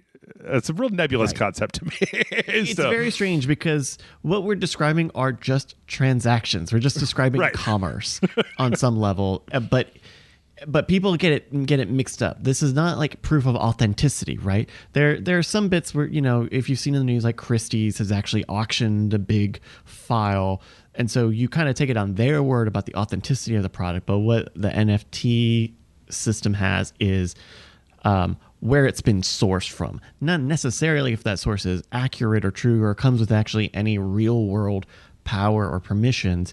You just get, and the way that they're positioning this, you basically get the memory of something, right? I'm the person who owns this funny joke that somebody said. Not the joke itself, but just the moment of them saying it. I own the only collectible plate that they made of this joke. The internet is a silly place. So to make things sillier, Jason Rohrer, the guy that made, the main thing that I know him for is actually the Castle Doctrine. But actually, I looked up, there was a really interesting thing. Did you ever read about him making this like game to be played in 1,000 years, where he made this like board game and he literally put the idea into like a black box AI tester to iterate on it so that no human testing would ever go into actually playing the game. And what he got back was kind of the rules for this thing that he didn't like look at. And then he like machined the pieces of it out of like metal that wouldn't corrode, wrote the instructions on acid resistant paper and sealed them, and then put the whole thing in a box and went and buried it in the Nevada desert in a place that he like walked out to and purposely didn't like remember where he put it. And then like for this game jam gave like everybody that was at the game jam like 40 GPS coordinates of where it might be. And like if one person a day tried to dig this thing up, like you would find it in 1,000 years, and it's like a game for the future. So this guy's like a real conceptual weirdo. So he put up he put up this auction to basically auction some of the background art that was created for the Castle Doctrine, which, if people don't know, the Castle Doctrine was all about like building this weird trap house that then other people could multiplayer invade to try to like murder your family or kidnap your family or something. It had a real weird... They would steal these paintings. These paintings that they're auctioning off were like kind of the goal in the robbery element of the Castle Doctrine. Oh, okay. So he's selling NFT rights to these paintings, and there's a couple of different levels here. The first level, the one that I think is totally jerkadwad, is that apparently a lot of this stuff was donated by internet artists. Was kind of like when the game was originally being created, it was pitched as like, hey, are you an artist? Would you like to help me out? Like, I can't pay you, but if you want to donate some art, I'm going to put it in my game, etc., etc. So the idea of taking that was kind of just given in this very loose, good faith, no contract kind of situation, and then turning it into an actual auction for real currency is something that hasn't sat well with a lot of the different artists that contributed to this. Now, just to be clear, Jason Rohrer's kind of excuse for this is that he didn't have the time to email all these people because he's just a one-man production studio, and because the pump and dump is almost over, Jeff. If he doesn't get to the pump and dump in time, he won't be able to pump. He'll only get dump. Right, which is totally and completely jerk-off behavior. Like, what's the quote where he's like, "What? I can't email 50 people. Do it. What? I couldn't email all of these people and ask them." Yeah. So that is a bunch of crap. It seems like from the quotes that have come in, most people realize that like a few people have had their art removed from this. It seems like most people don't even feel like taking the time would be worth their time. I don't know. A lot of the quotes that I have on this Kotaku article, it sounds like most people, like there's one guy that was like, well, on the one hand, I could get them taken down, but then if I did that, I'd have to talk to this guy, and I don't want to talk to him at all. And this is the tough thing in this whole NFT thing to begin with, is like, how can you sell something that you probably don't own, right? There's a website where you can put in tweets. You can put in a URL to a tweet, and it generates an NFT for you to sell to somebody. But you don't really own your tweets. Twitter kind of owns your tweets. You very specifically couldn't sell your tweet, but you're also not selling the ownership of the tweet. You're just selling like a link to the tweet. You're minting your own tokens, your arcade tokens that have no cash value. Right. But then someone will pay you for those tokens. It's very, again, it's not authenticity, right? This isn't a verification of authenticity. It's just verification of the source, a source. But then the other thing that comes up a lot in this is that apparently, like, just blockchain in general, and I had never, like, I'd heard this mentioned when I read this article a while back, because I think this came out like right after we stopped recording last week, but like, is that apparently like cryptocurrency in general and blockchain technology in general is now dealing with these impossibly large encryption math problems to the point where the amount of just like energy needed to run the computing to solve these things, to do like verify their authenticity or write the authenticity, has become a kind of target of like, this is environmentally destructive because you are essentially wasting a shitload of electricity doing math for this dumb who owns a tweet, who owns this JPEG horse shit, and that this is kind of contributing to that. Now, I'm a little conflicted on this because it seems like after reading a bunch of articles about this, that yes, this is definitely the case, but that it's also the case with the crypto, with like any kind of cryptocurrency. Any of the stuff that uses blockchain is also contributing to this titanic waste of power for this independent kind of security mathematical mechanism that runs cryptocurrency and NFTs and blockchain and all that stuff. Well, and Jeff, what I say is you have what you just described are two sides of the same coin, right? It's not that the NFTs themselves are particularly heavy in terms of, at least this is from my kind of non-technical understanding, but it's not that any one NFT being created or any NFT transaction necessarily is creating a lot of work, but just the amount of mining that's had to go into cryptocurrencies. Most of these are on Ethereum, I believe, which is relatively more inefficient, but it's still energy inefficient. $6 million of any cryptocurrency is the result of all of this wasted energy to run the blockchain. It's like trading in coal, right? It's you could have just used money, and it wouldn't have cost, it wouldn't have cost $1 to generate 50 cents, right? That's why I kind of am describing it in this way, because you could do this exact thing a different way, just not with cryptocurrency, not with the blockchain, and it would be different, or you would have by the end of the day, this is not.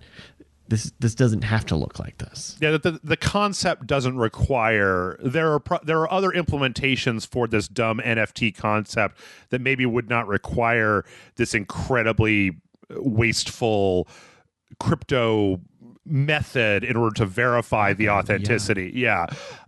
Which, so and when I say that, I guess the thing is, I'm not trying to like minimize the environmental concerns at all. All I'm saying is that I feel like I didn't realize until I started looking at this, like I thought that there was something specific about NFTs that was like more wasteful, but the fact that like it's just part of the blockchain that runs the entire crypto thing, this maybe comes closer to like ethical analysis than I normally do on this show, but that it's like, rather than being mad specifically at Jason Rohrer for contributing to this, I feel like it would be better to become aware of the problem of blockchain energy usage as a whole, instead of hammering on this one weirdo on Twitter that kind of seems like an antisocial, or like an experimental, not antisocial, Okay. I like to do crazy things. I like to do crazy things with video games. Like, there are a bunch of quotes in here where he's just like, I like to do weird stuff that maybe other people have a problem with. Like, he keeps talking about how he thinks of NFTs as the same as baseball cards. He's like, well, you cut down trees to make baseball cards. Nobody's saying we shouldn't do baseball cards, and that's a really simplistic take. No, but you don't buy baseball cards in fracking, Right. That's the difference, right? Yeah. Trees will grow back, and you don't need to bring in jugs of gasoline. Yeah. So I think this is an interesting story, and I highly recommend everybody go down the NFT crypto energy rabbit hole on the internet, because there's a lot of interesting stuff that I really wasn't aware of out there about this, just as a phenomenon in general. So let's see. Oh, there's so many controversies. We have to get through them pretty quickly. So this was interesting. Last week there was a Fortnite tournament, and there was a team that was in the Fortnite tournament that had gotten to like the semifinals or something, and it was a 3-person team. And then one of the team people tweeted at Epic Games chief creative officer, literally fucking kill yourself. And they suspended him and then kicked the entire team out. And they said, you forfeit all of the cash that you've earned in the competition up until this point. You're not allowed to fucking threaten the employees of the people that make the game that you are participating in for a cash prize. So 100% down with kicking that guy out. The only thing is that I do think that there should have been a little bit more nuance about like could the other two people on the team like bring in somebody else to finish the tournament if they weren't tweeting at Donald Mustard. Yeah, but when you're in a team, right? Like, if this happened, this would be a very serious thing in like a physical sport, right? Like, Sure. That shit would certainly get the player thrown out, and losing a player in a large team game has its own thing. But this is only these are trios, right?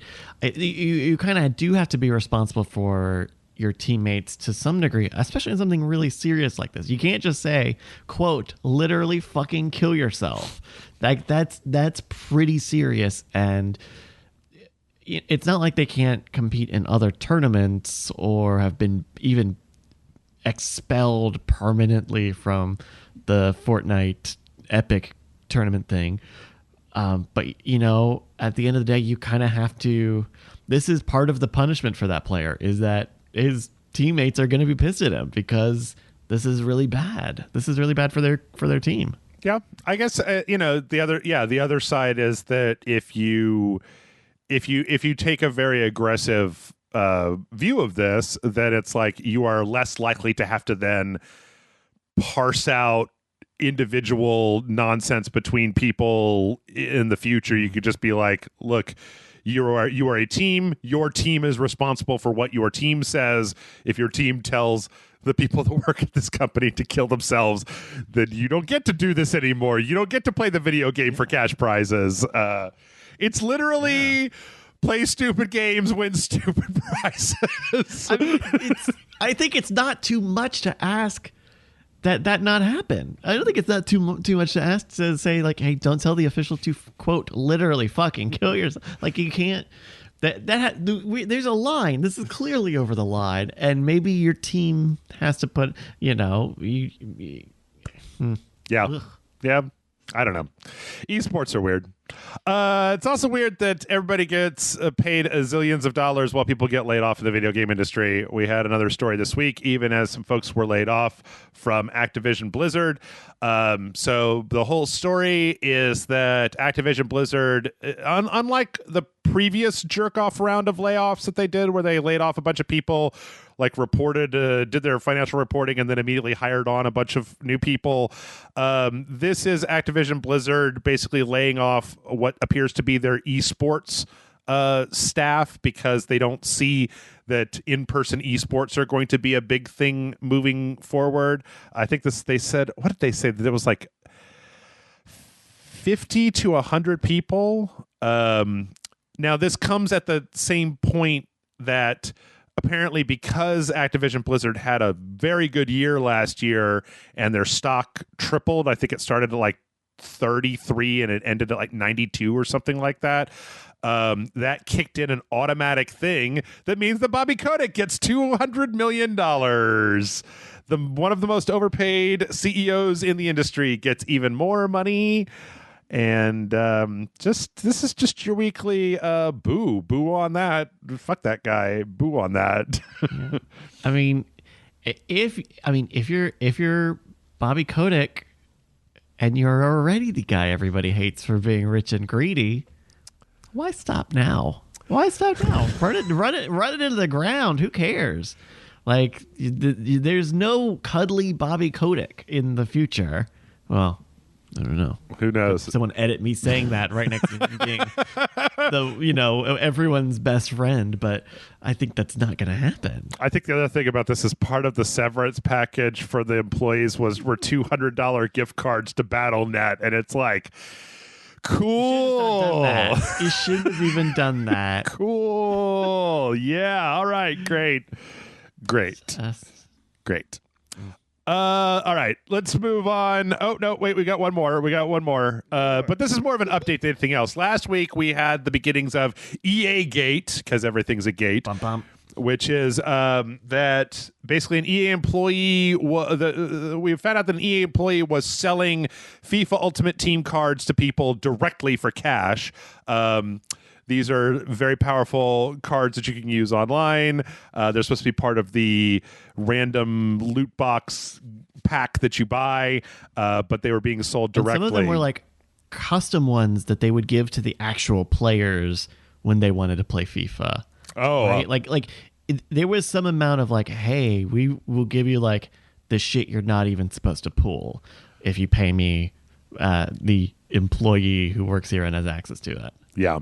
Apparently, EA is they had a tweet they put out that tweet of a picture. We are aware of our allegations currently circulating with it. We are aware of the allegations currently circulating within our community related to FIFA 21 Ultimate Team items. Although a thorough investigation is underway, and if we identify improper conduct, we will take swift action. And we want to be clear, this type of behavior is unacceptable, and we in no way condone what is alleged to have happened here. We understand how this creates concern about unfair balance of the game and competition. We will update the community as we get more clarity on the situation. Yeah, this is just a bunch of bad shit. So... yeah. I'm not sure what else to say. Let's see. In other EA news, EA Play will be coming to Xbox Game Pass PC subscribers. By the time you read this, it'll already be there. So, I was wondering why we had this, but it's not on. It wasn't on PC yet. So it wasn't on PC. Yep, which just makes Game Pass Ultimate like an even better value because EA Play has a whole crap load of EA games. There is like a whole video about how to use EA Play because technically it's like when you want to install the EA Play game, then you have to install this EA desktop app that connects to your Game Pass account that verifies the library. It's a pain in the butt. Oh, it's not just through Origin. Oh, that's weird. Yeah, I think that Origin has morphed into this app essentially that they use. But yeah, so Game Pass. I mean, honestly, we're gonna be talking a lot of Game Pass from here forward. So if you're one of those people that rolls their eyes about Game Pass, you might just want to skip forward a few minutes. Yeah, because we also got news that Outriders is going to be on the Xbox Game Pass and the mobile Game Pass, but not PC. So, but day one, they had been teasing us for a little while, but day one, April 1st, I'm pretty sure this isn't a joke, Outriders is going to be included in Game Pass, which is, I think, maybe like the first big, like, non-Microsoft big AAA on Game Pass game for this year. No, it's March. Day one? This has got to be another one. Yeah, now that I can think of, I guess tell me what, but that's not like a big AAA thing. That was a narrative game. Yeah, I think you're right. Yeah.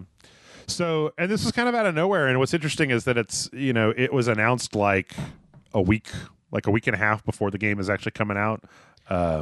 This feels kind of like a putting Rocket League on PlayStation Plus thing, right? They know that they need people to get into this game and try it and really, really want to play it. Yeah. For a long time. So this makes a lot of sense, I think. Well, I think it also has something to do with Xbox's relationship with Square, because we got the announcement, before that all of the Kingdom Hearts games are on there and like the Final Fantasy games are on there. There's a lot of Square stuff that's been making its way to Game Pass. So I have a feeling they have some kind of direct pipeline that's like less than the partnership that they have with ZeniMax, but more than just casual, because even Tell Me Why, right, that was Square published, so yeah. Some kind of big relationship going on there. And I think it's clear Microsoft has a lot of money to make Game Pass look impressive for as long as they need to. Yeah. Well, speaking of which, we also got some more announcements. We know now that, let's see, Undertale is already on there, but we're getting let's see. All right. Empire of Sin is coming for console and PC. Nier Automata on PC, I think, is already on console. Star Wars Squadron's on the console. EA Play, we already talked about. Torchlight 3 on the PC. But then also, March 25th, I'm actually really excited about Genesis Noir. Do you know Genesis? Oh, I haven't heard of this one. Genesis Noir was announced a long time ago, and it's this really funky thing about the Big Bang as like a jazz murder mystery with this like very kind of artsy kind of style to it. Okay, yeah, this looks cute. Yeah, it's really good.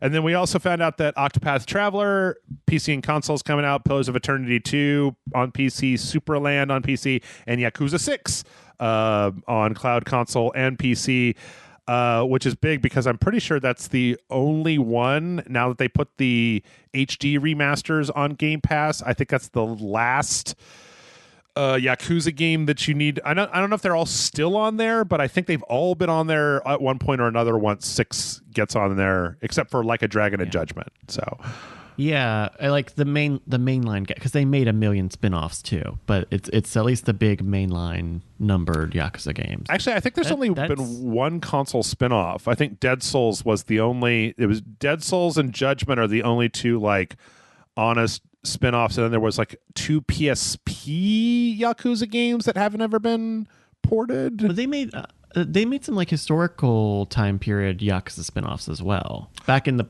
PS2 untranslated. Like there is a library of Yakuza spin-offs that I guess never got translated. But yes, at least but to your point, all of this stuff, all the real things have been on Game Pass. All the mainline entries. And then also March 30th is Narita Boy, which I'm actually really excited about. That's like this kind of funky retro pixel kid gets pulled into the game. It's got a real funky look and a real funky soundtrack. So yeah, lots of good stuff. And then unlike last month where I believe Witcher 3 left, this month we're losing Hyperdot, Journey to Savage Planet, and Machinarium, which is not that much, to be honest. Cool. In addition, Outer Worlds, which is already on Game Pass, got an update last week that makes it 60 frames per second on the PS5 and the Xbox Series X, which is great because it's just in time for the Murder on Eridanos DLC that came out. I love Outer Worlds. I'll never stop talking about Outer Worlds. This is cool. This makes sense that Outer Worlds not that old and they've still got DLC that they're delivering. So I would guess that this is not a port. This is not like native ports. These are like performance patches for the existing Yes. like PS4 and Xbox One games. So that's neat. At least do like a little in place update. Yeah.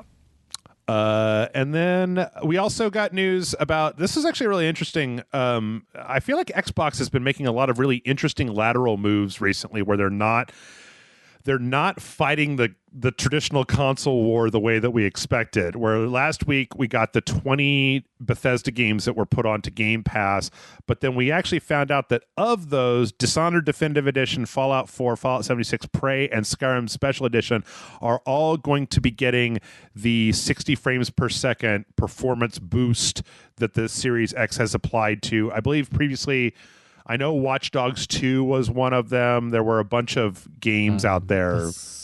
The sniper, the World War II sniper game got one. Sniper Elite, yeah. Sniper Elite, like Super Lucky's Tale, like a handful of kind of a bunch of different games. This is cool. This definitely makes it clear that FPS boost, or what we've seen them do with like the auto maybe not auto HDR necessarily, but with going in and having backwards compatibility games run better natively, or going through and doing that work is just licensing issues. They just need someone to say, I own this, you can turn this on. And now that Microsoft owns Bethesda and ZeniMax, you flip a switch. It's also, we reported a while back on this that it won't be for every game, because some games have like code timing built into the frame rate. And so if you make the game from 30 frames to 60 frames, then it literally screws up like physics engines or health regeneration or like timing of events. But yeah, any game that's able to support it.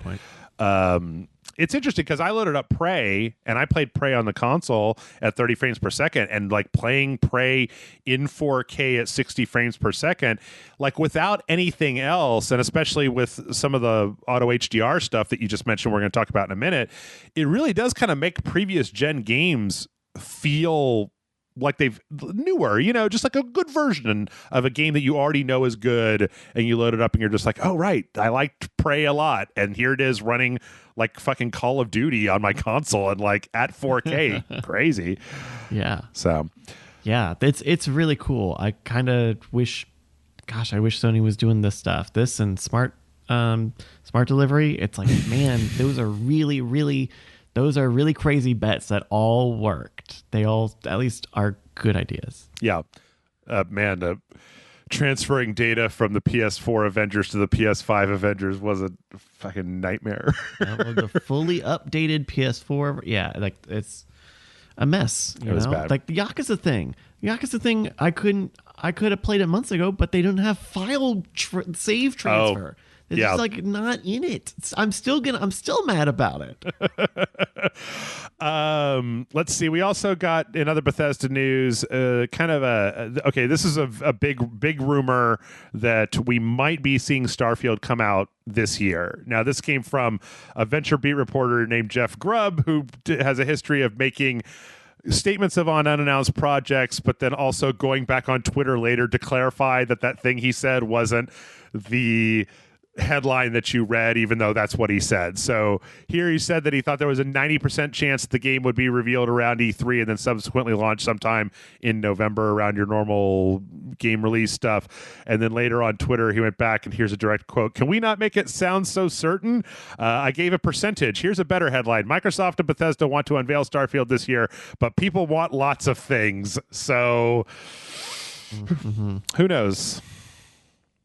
Yeah, I it's good that they're not saying a lot. I think not a lot of companies. I always thought it was very interesting the way Rockstar never says a word about their games until like a month or two before it's supposed to come out. Yeah, like I think there's something. Maybe it's because I'm a product of that era, but I kind of really respected that. And then when it was time to talk about it, it was a huge look. We're talking about it. It's coming out soon. I think I don't know if that's what Bethesda's doing here, but it probably makes sense to do this if this is like their big IP and this is a big ambitious game. Mm-hmm. But nowadays, sometimes that stuff hides the unfinished nature of games. Like, what was the Honey I Shrunk the Kids game that just came out? That was, I feel like, was very similar to that. The Grounded or Ungrounded or something. Yeah. From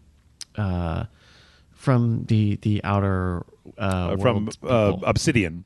Yeah. Obsidian. Yeah. And that game was like that's like an early access game. Like that's a Microsoft Game Pass game, but that game is not done. But the game actually, when it first came out, was actually literally in the game. It was in the preview program, like when it first came out, and that one's always been marketed as very much early access. We're adding a bunch of stuff to it. But true. I don't know. The thing is that I actually have a lot of hope for this because Starfield was revealed in E3 2018, which means that they've had at least 2 or 3 years to work on it. And then, like, I was talking a lot last week about how there was this whole hour-long Microsoft Bethesda circle jerk talking about all the developer stuff. The idea that, like, Starfield or that Bethesda might be able to go to Microsoft and be like, hey, can we borrow, like, 30 people that do environment work from Rare and like 10 people that do weapon design to help us crank this out? Because apparently the Bethesda has a lot of, like, the studios interact quite a bit. They're not islands. And so the idea that Microsoft might, at this point, since they're in the just like money and resources game, might just be able to say, like, hey, how many people do you need to get this out before the year is out so we can sell? Because if it comes out in November and it's the new Bethesda game, you might move a bunch of Series X's this Christmas, from people that are on the fence right now. If you're able to announce that mid-year and then get it out by Christmas in a way that it's actually playable, I don't know, could be really worth their time.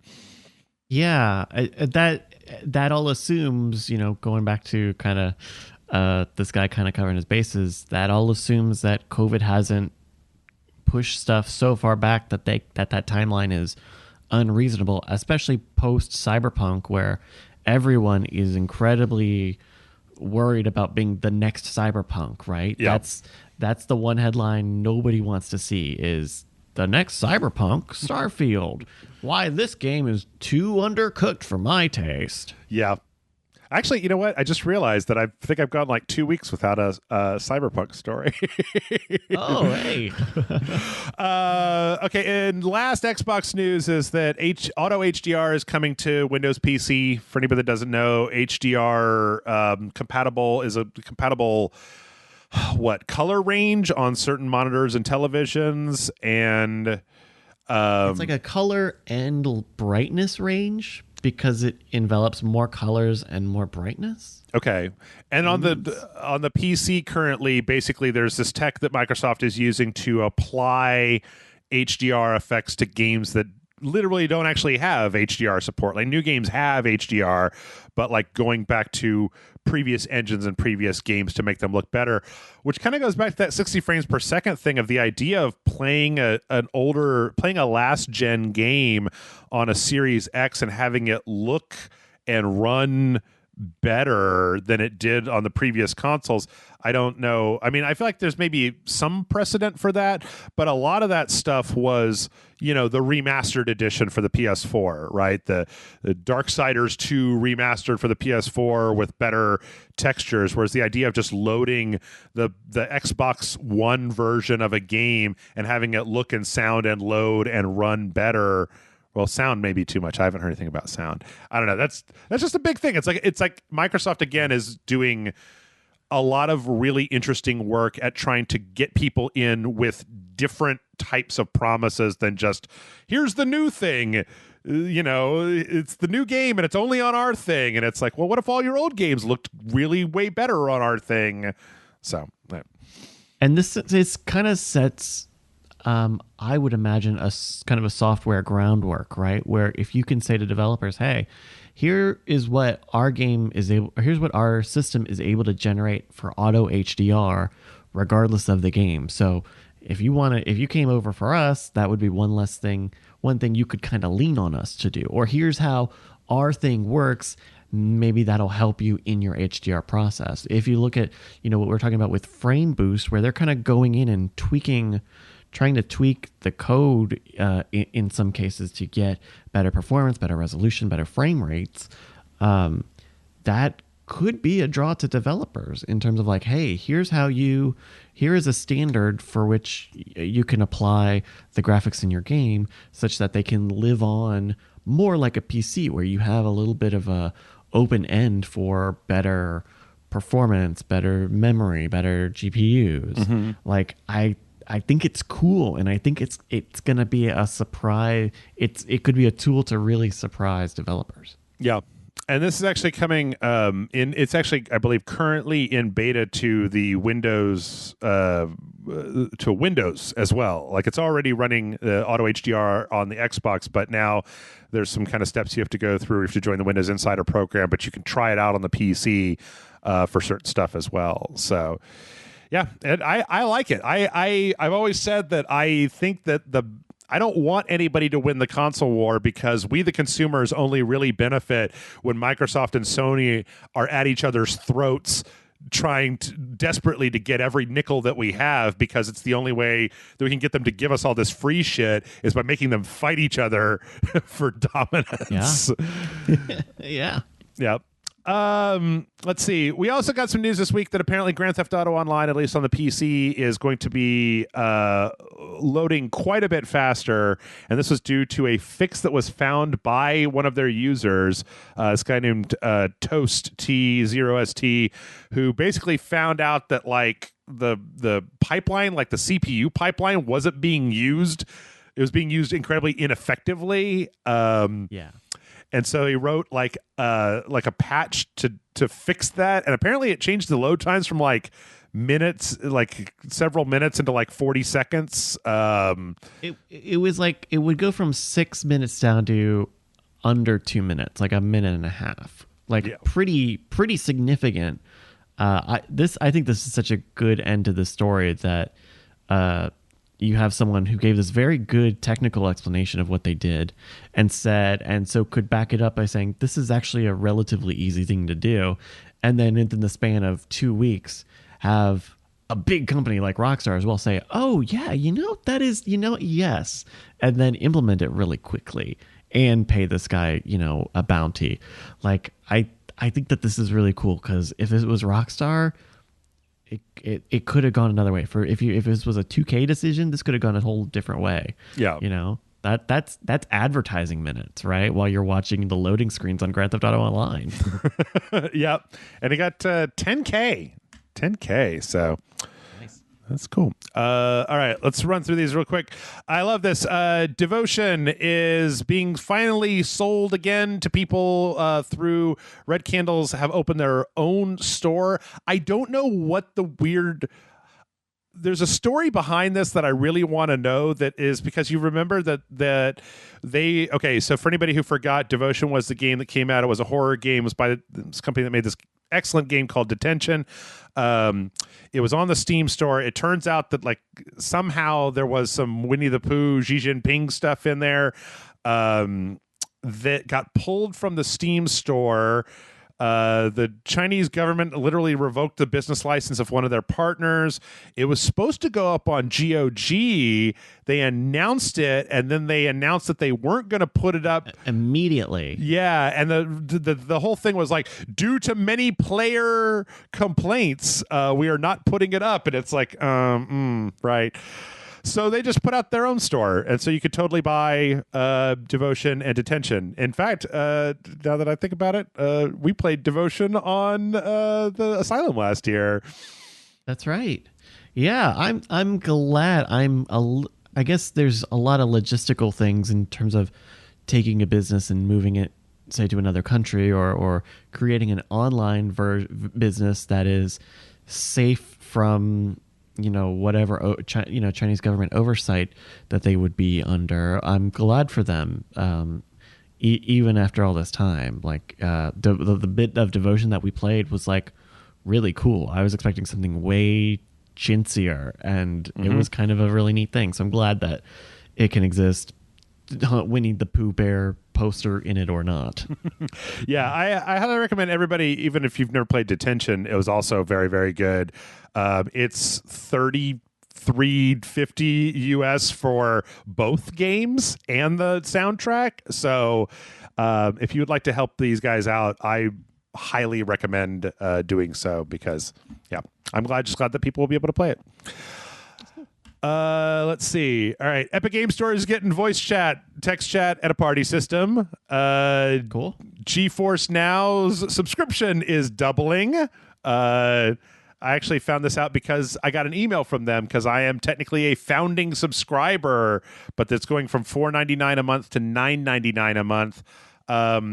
I remember when GeForce Now, all the news for this was about the game companies that were taking games off of GeForce Now.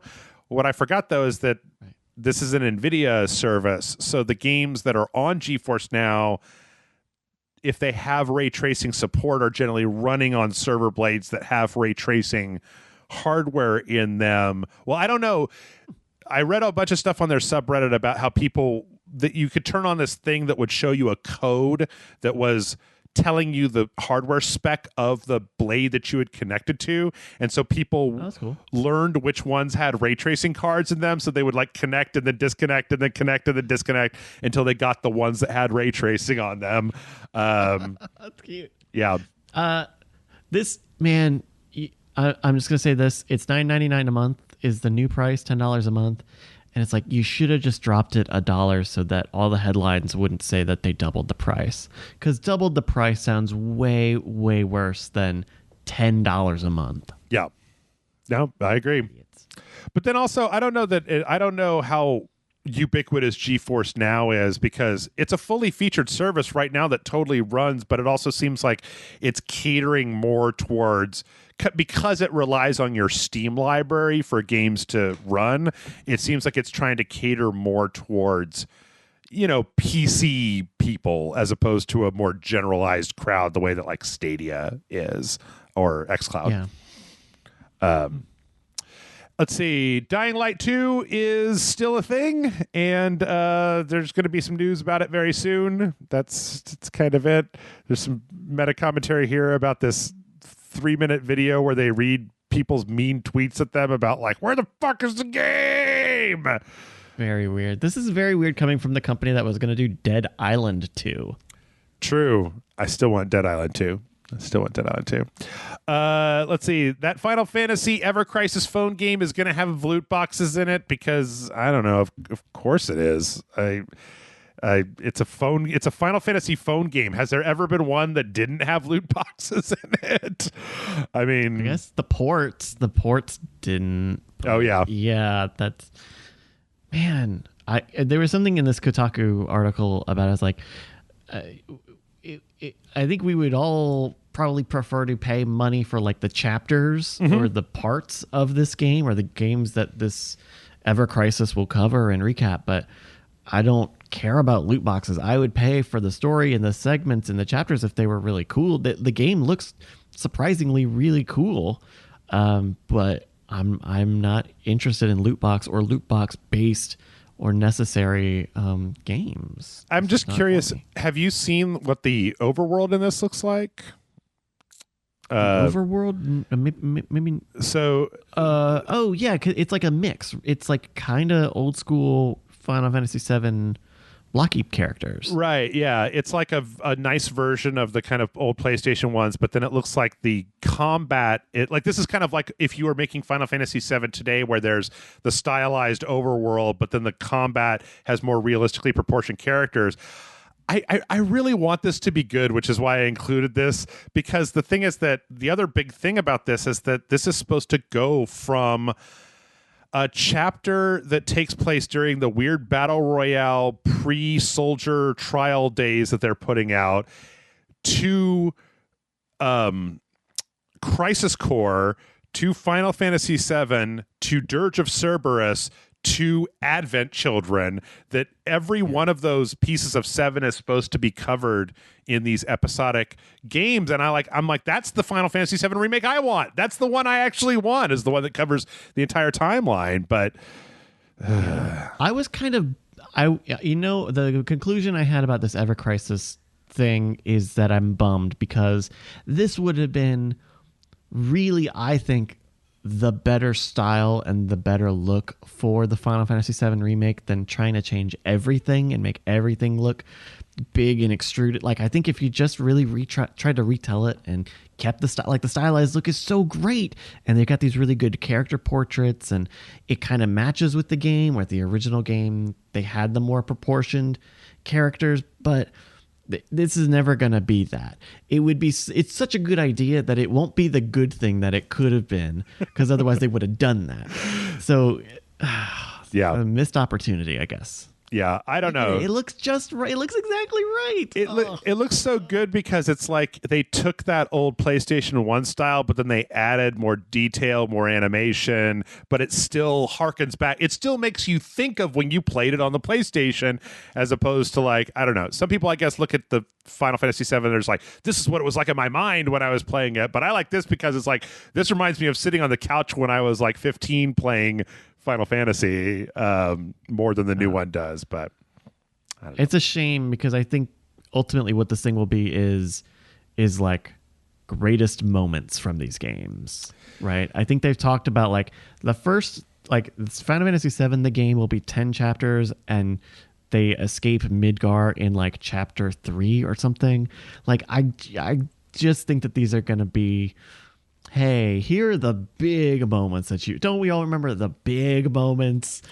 I don't know. I might be okay with that, considering that I've started to get really tired of the like hours and hours and hours of in between time in JRPGs. But there are not hours of in between time in Doom Eternal: The Ancient Gods Part 2, because you're kicking a bunch of butt. You're destroying the weird Doom Antichrist guy. It looks like more Doom Eternal.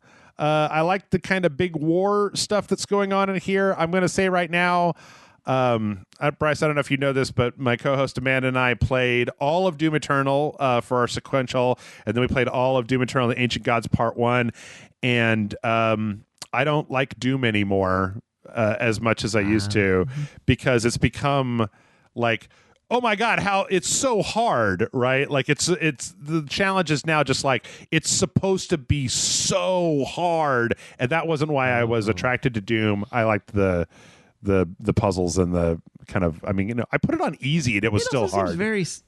It also seems very serious. Doom Eternal did, like, I did not play Doom 2016, but my understanding is Doom 2016 was a little goofier. I actually kind of wanted the little bit of Eternal that I played to be a little goofier and not so self-serious. Yeah.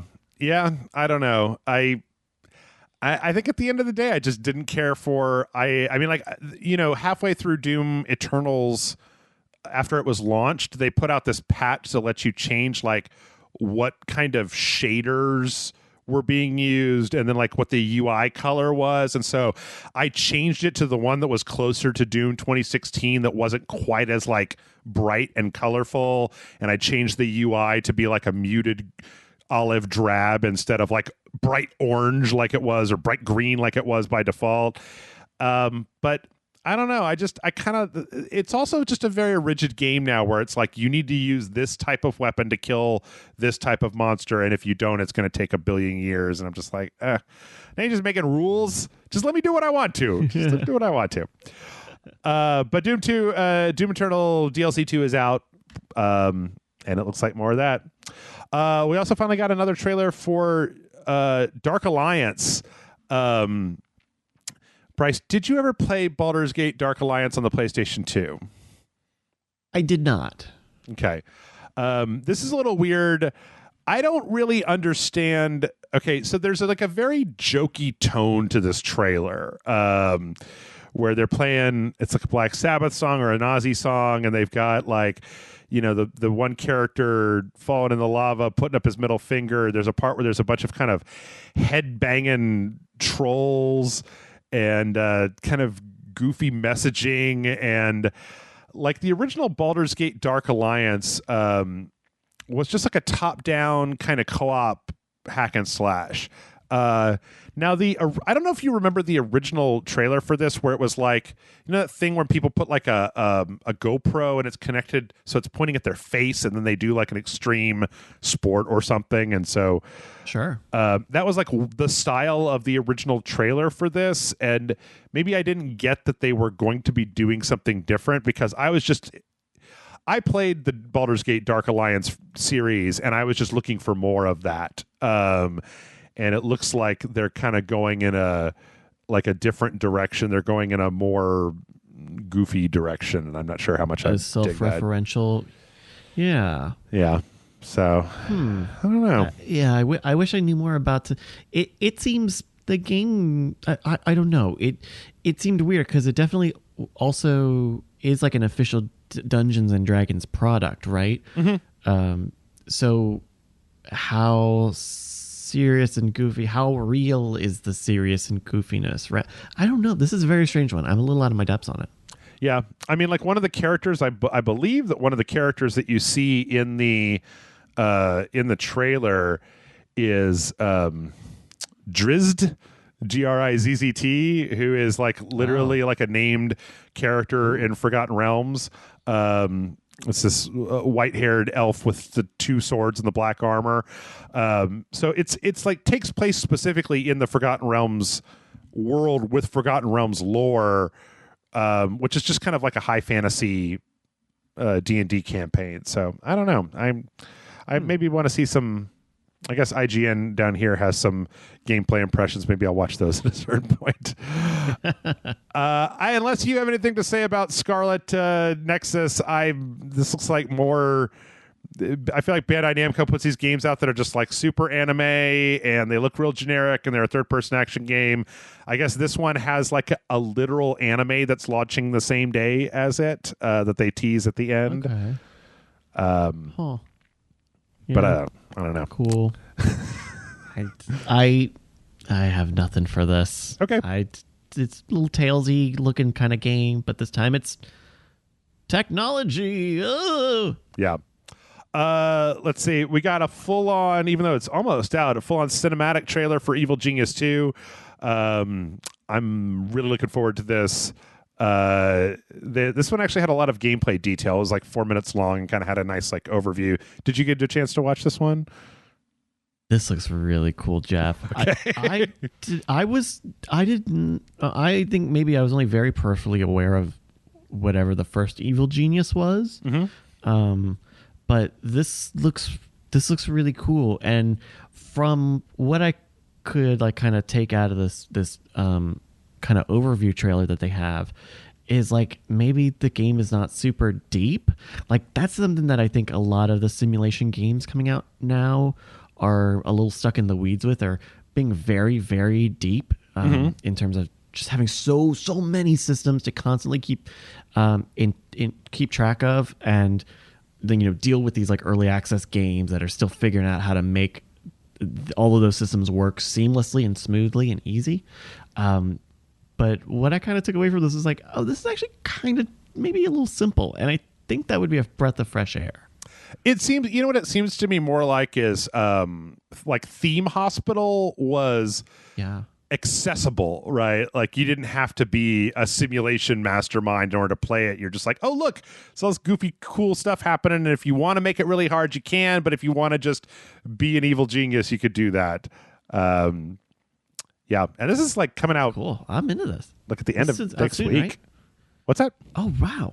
That's cool. I think I might try this because I don't know. I'm a sucker for these types of games. I also just think that there's not enough media in the world that does this 70s mod spy stuff. And I really like this lady with the beehive with then a giant like space helmet over the beehive.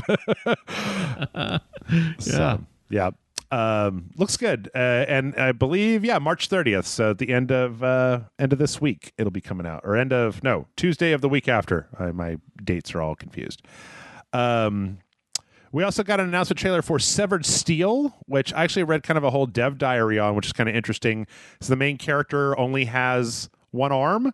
So it's like a kind of a parkour shooter, but then the thing is you can't reload. You have to take guns. Yeah, so you have to take guns, and then apparently, like later on, at some point, you'll get a big arm gun that you can use in certain situations. But it looks a lot like Mirror's Edge meets Hotline Miami meets Bulletstorm, kinda. I don't know. Yeah, there's a lot of slow mo in this trailer, obviously, and all the sliding and slow mo stuff reminded me of what was the John Woo game? Was that Stranglehold? Stranglehold. Yeah, with all of the slow mo. Like, I think this looks really cool, especially if they make it so where like you just get a ton of bullet time and just sliding, right? Like, just make it fun and fluid. And I think you win me over. I noticed here, actually, I think I can tell you is that I noticed when I was watching this that there is an adrenaline meter at the top that seems to affect slowdown, and then there's a point where in this trailer where the character kills somebody and gets back a chunk of adrenaline for killing somebody. So it looks like you might end up doing like a chain together kills in order to stay in slow motion longer, which, super fun. Okay, yeah. All right. We don't have time for this. There were 7 PlayStation indies that had trailers. Did you watch all these? Just out of curiosity. I did. I think these look really cool. I think almost all of these are look like interesting games that I would want to keep an eye out for.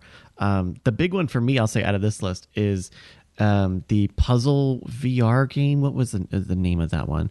The Puzzling Places, where it's in VR and you're putting together like a jigsaw puzzle of a 3D render of a vignette of an actual geographic location. Right. And I think that's really clever. And if there's enough of that, like, I think you could build like a platform on that.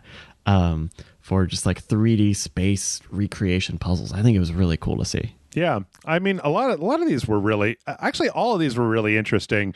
I'm really interested in Operation Tango because I'm always on the lookout for.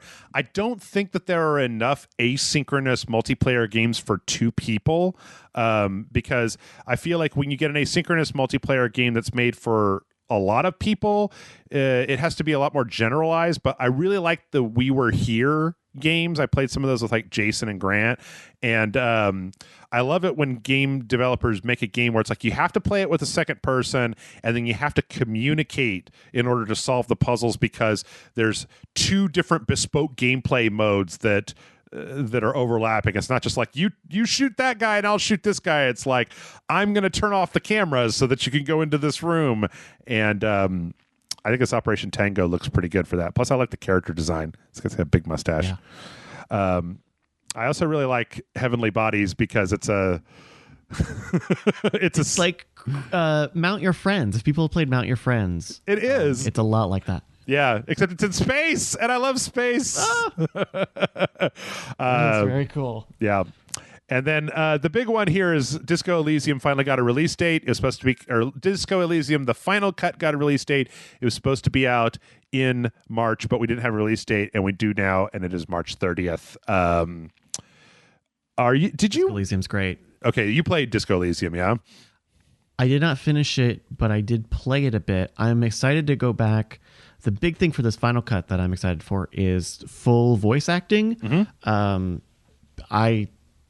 I thought the amount of voice acting they did in the initial version of the game was good, but I would very much like to not, because I streamed a bit of Disco Elysium, and so that meant reading aloud a lot of Disco Elysium, and that unfairly, I'm putting it on the table, affected how I viewed the game. But full voice acting, I think, is just going to be a huge plus for this game, on top of all the other stuff that they're doing. Yeah, I'm in the exact same position. I think we played Disco Elysium when it originally came out for a Patreon video, and I was a little down on it because I was like, I had to read all this dialogue out loud, and then people were like, no, it's the best game that came out this year, and I was like, I also feel like the game does not do a good job early on of impressing upon you that you fail forward.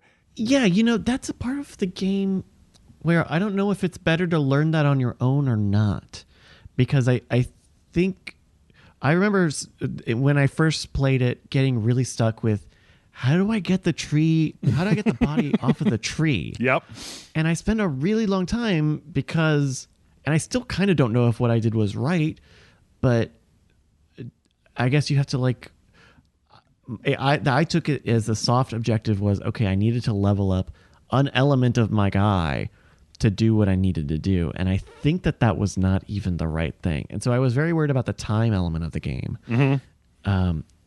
And getting distracted with a lot of sub quests to get experience early. Like I wonder if that's a part of these upgrades of like kind of tweaking the flow in the beginning. It's interesting because I feel like the game puts a lot of that on you, where it's like your worries that you fail one of the single checks, right? That you can never go back and redo. The idea that as you go, that the time is going to run out, because at first I don't think it's clear that like you don't pass time with unless you do things. Like I think that if you have to talk to people in order to move the time forward. And if you're just running, it doesn't do a difference. And then when they introduce the part where you need money to keep your room rented every night, and I feel like that tripped me up because I was just like, oh, I gotta get money, so I've got a place to sleep and all that stuff. Like I don't want to spoil anything, but let's just say that like don't worry too hard about anything, that like even if you fail, even if you don't get the body down, that can have story implications that are just as interesting as if you do get the body down. And that's interesting, the fail forward thing.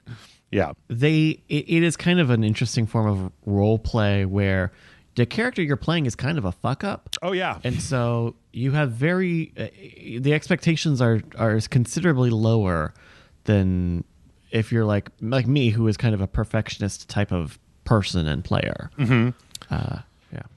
Yeah. I'm looking forward to playing it again when it comes out as well. I don't know if I'll get all the way through it. I actually considered maybe playing all of it for the channel, but the problem is it's like between 40 and 60 hours long. So, and it's a lot of reading. Reading slows that down on any visual novel sort of game by a lot. Too. Yeah, but it is. I mean, if you haven't played it, I'm a convert. It's totally worth your time. Let's see. Real briefly, Among Us is a new map. Airship is coming March 31st, so day after. If you want to listen to I'm Your GPU from Astro's Playroom on repeat, now you can buy the soundtrack on iTunes, Amazon Music. It's also on YouTube Music, Tidal, and Spotify. When I read this article, I immediately put I'm Your GPU on repeat for about an hour yesterday. So, yeah, that was the song that had like lyrics in it, right? Like, yeah. You would play. Sorry, spoiler alert for this game, but you at one point lyrics come into the song. It's very cool. It's so cool. I'm like this. That's awesome. I mean, like you go into the different parts of your brand new PlayStation 5, and I'm Your GPU is about the GPU in your system, and there's actually a place in the game where you can find these tablets with the lyrics written on them. And it's just really funny. It's like I synthesize and rasterize immaterial things that I fabricate for you. It's like your video card singing to you, and it's goddamn delightful. If you buy a PlayStation 5, do not skip Astrobot Playroom. It is absolutely fantastic. And last but not least, did you watch this Don't Peek Animal Crossing short? I did. Had you seen it before?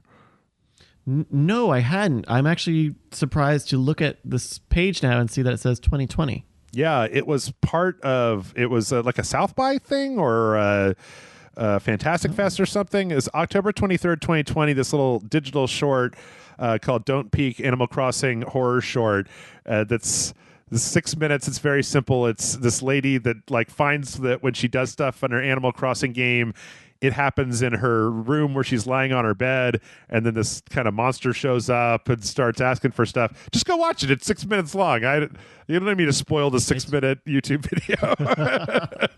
It's really, really well made too.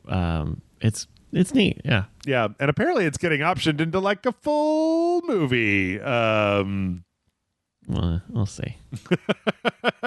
from the director of Wanted. I mean, obviously, Nintendo's not going to let them make a horror movie with Animal Crossing, so they're going to have to make a janky ripoff version of Animal Crossing for this. Yeah. But Haunted Nightmare video game, the movie. Oh no, my game is haunted. Ooh. I just hope it's as good as, what was that one with the like the wish box? What was it called? It was like the lady, she gets wish upon. She gets this box and she makes wishes, and the wishes all have like horrible monkey paw things that happen, and it's so bad. It's really, really bad. I think it got a bump because in like when did it come out? It was like 2018, 2017. Red Letter Media did a thing where they talked about it for 30 minutes of just like how bad it was and don't watch it, and then suddenly there was a big boom of people watching it. Yeah, I don't know. Wow, huh. It's also very strange to me how much horror there is in Animal Crossing. Like the number of people that make horror themed machinima, that recreate like horror movie scenes, or just make like weird images and screenshots in Animal Crossing that are just like horror themed. I don't know. Yeah. I think it's the type of game where it's kind of easy. I would say it's a little easier to kind of fake those kinds of things or build those because, customization, especially drawing your own textures and stuff, are a very kind of ingrained part of the game. Yeah. Yep. And that's it. That's all. We got through it. We did it. We did it. Bryce, why don't you tell the people where they can find you when you're not over here talking about video games with me? You can find me on Twitter at Brycas, BRYCAS, and I do a bunch of streaming on twitch.tv/Night Attack. We do some podcasts, and I do some games and stuff. We finished. Oh, Jeff, you'll be excited to hear this. Mm-hmm. We decided to go and do all the story missions in Hitman, and so we just finished Hitman 3 like a week or two ago. We actually got to the end of the story and all that stuff, and some cool surprises along the way, and it's great. It's a kind of a different thing, Hitman 3, but good game. Yeah, I was going to say, what did you think? I thought that I thought it was a very good conclusion. I think that it might be possible for a person to overblow their like what they want from Hitman 3 to a point of thinking that it's going to go in such a bombastic direction that they might be a little disappointed. But I, for one, was not, because I've gone back and played those levels, and I think that they're all superb. Yeah, they are. Yeah, I think they are. I really only did them once, maybe some of them twice. Just because I've been busy with other stuff, but I will be interested to see what it looks like when you are playing through those levels 10, 20, 30 times to do the challenges and stuff, and see how they hold up, because they are very focused on the narrative on finishing the trilogy in some senses. And I wonder how much that bleeds into that experience of trying to get good, to play kind of long form on those levels. So yeah. And then mail@rageshut.com is the email address. Send in some questions. I got like 2 questions, but if we ever get back to questions, I'm going to need more than 2 questions. So mail@rageshut.com. And that's it. We're done. I can finally go to sleep and just forget about the Snyder Cut forever. Thank you. Oh, good night.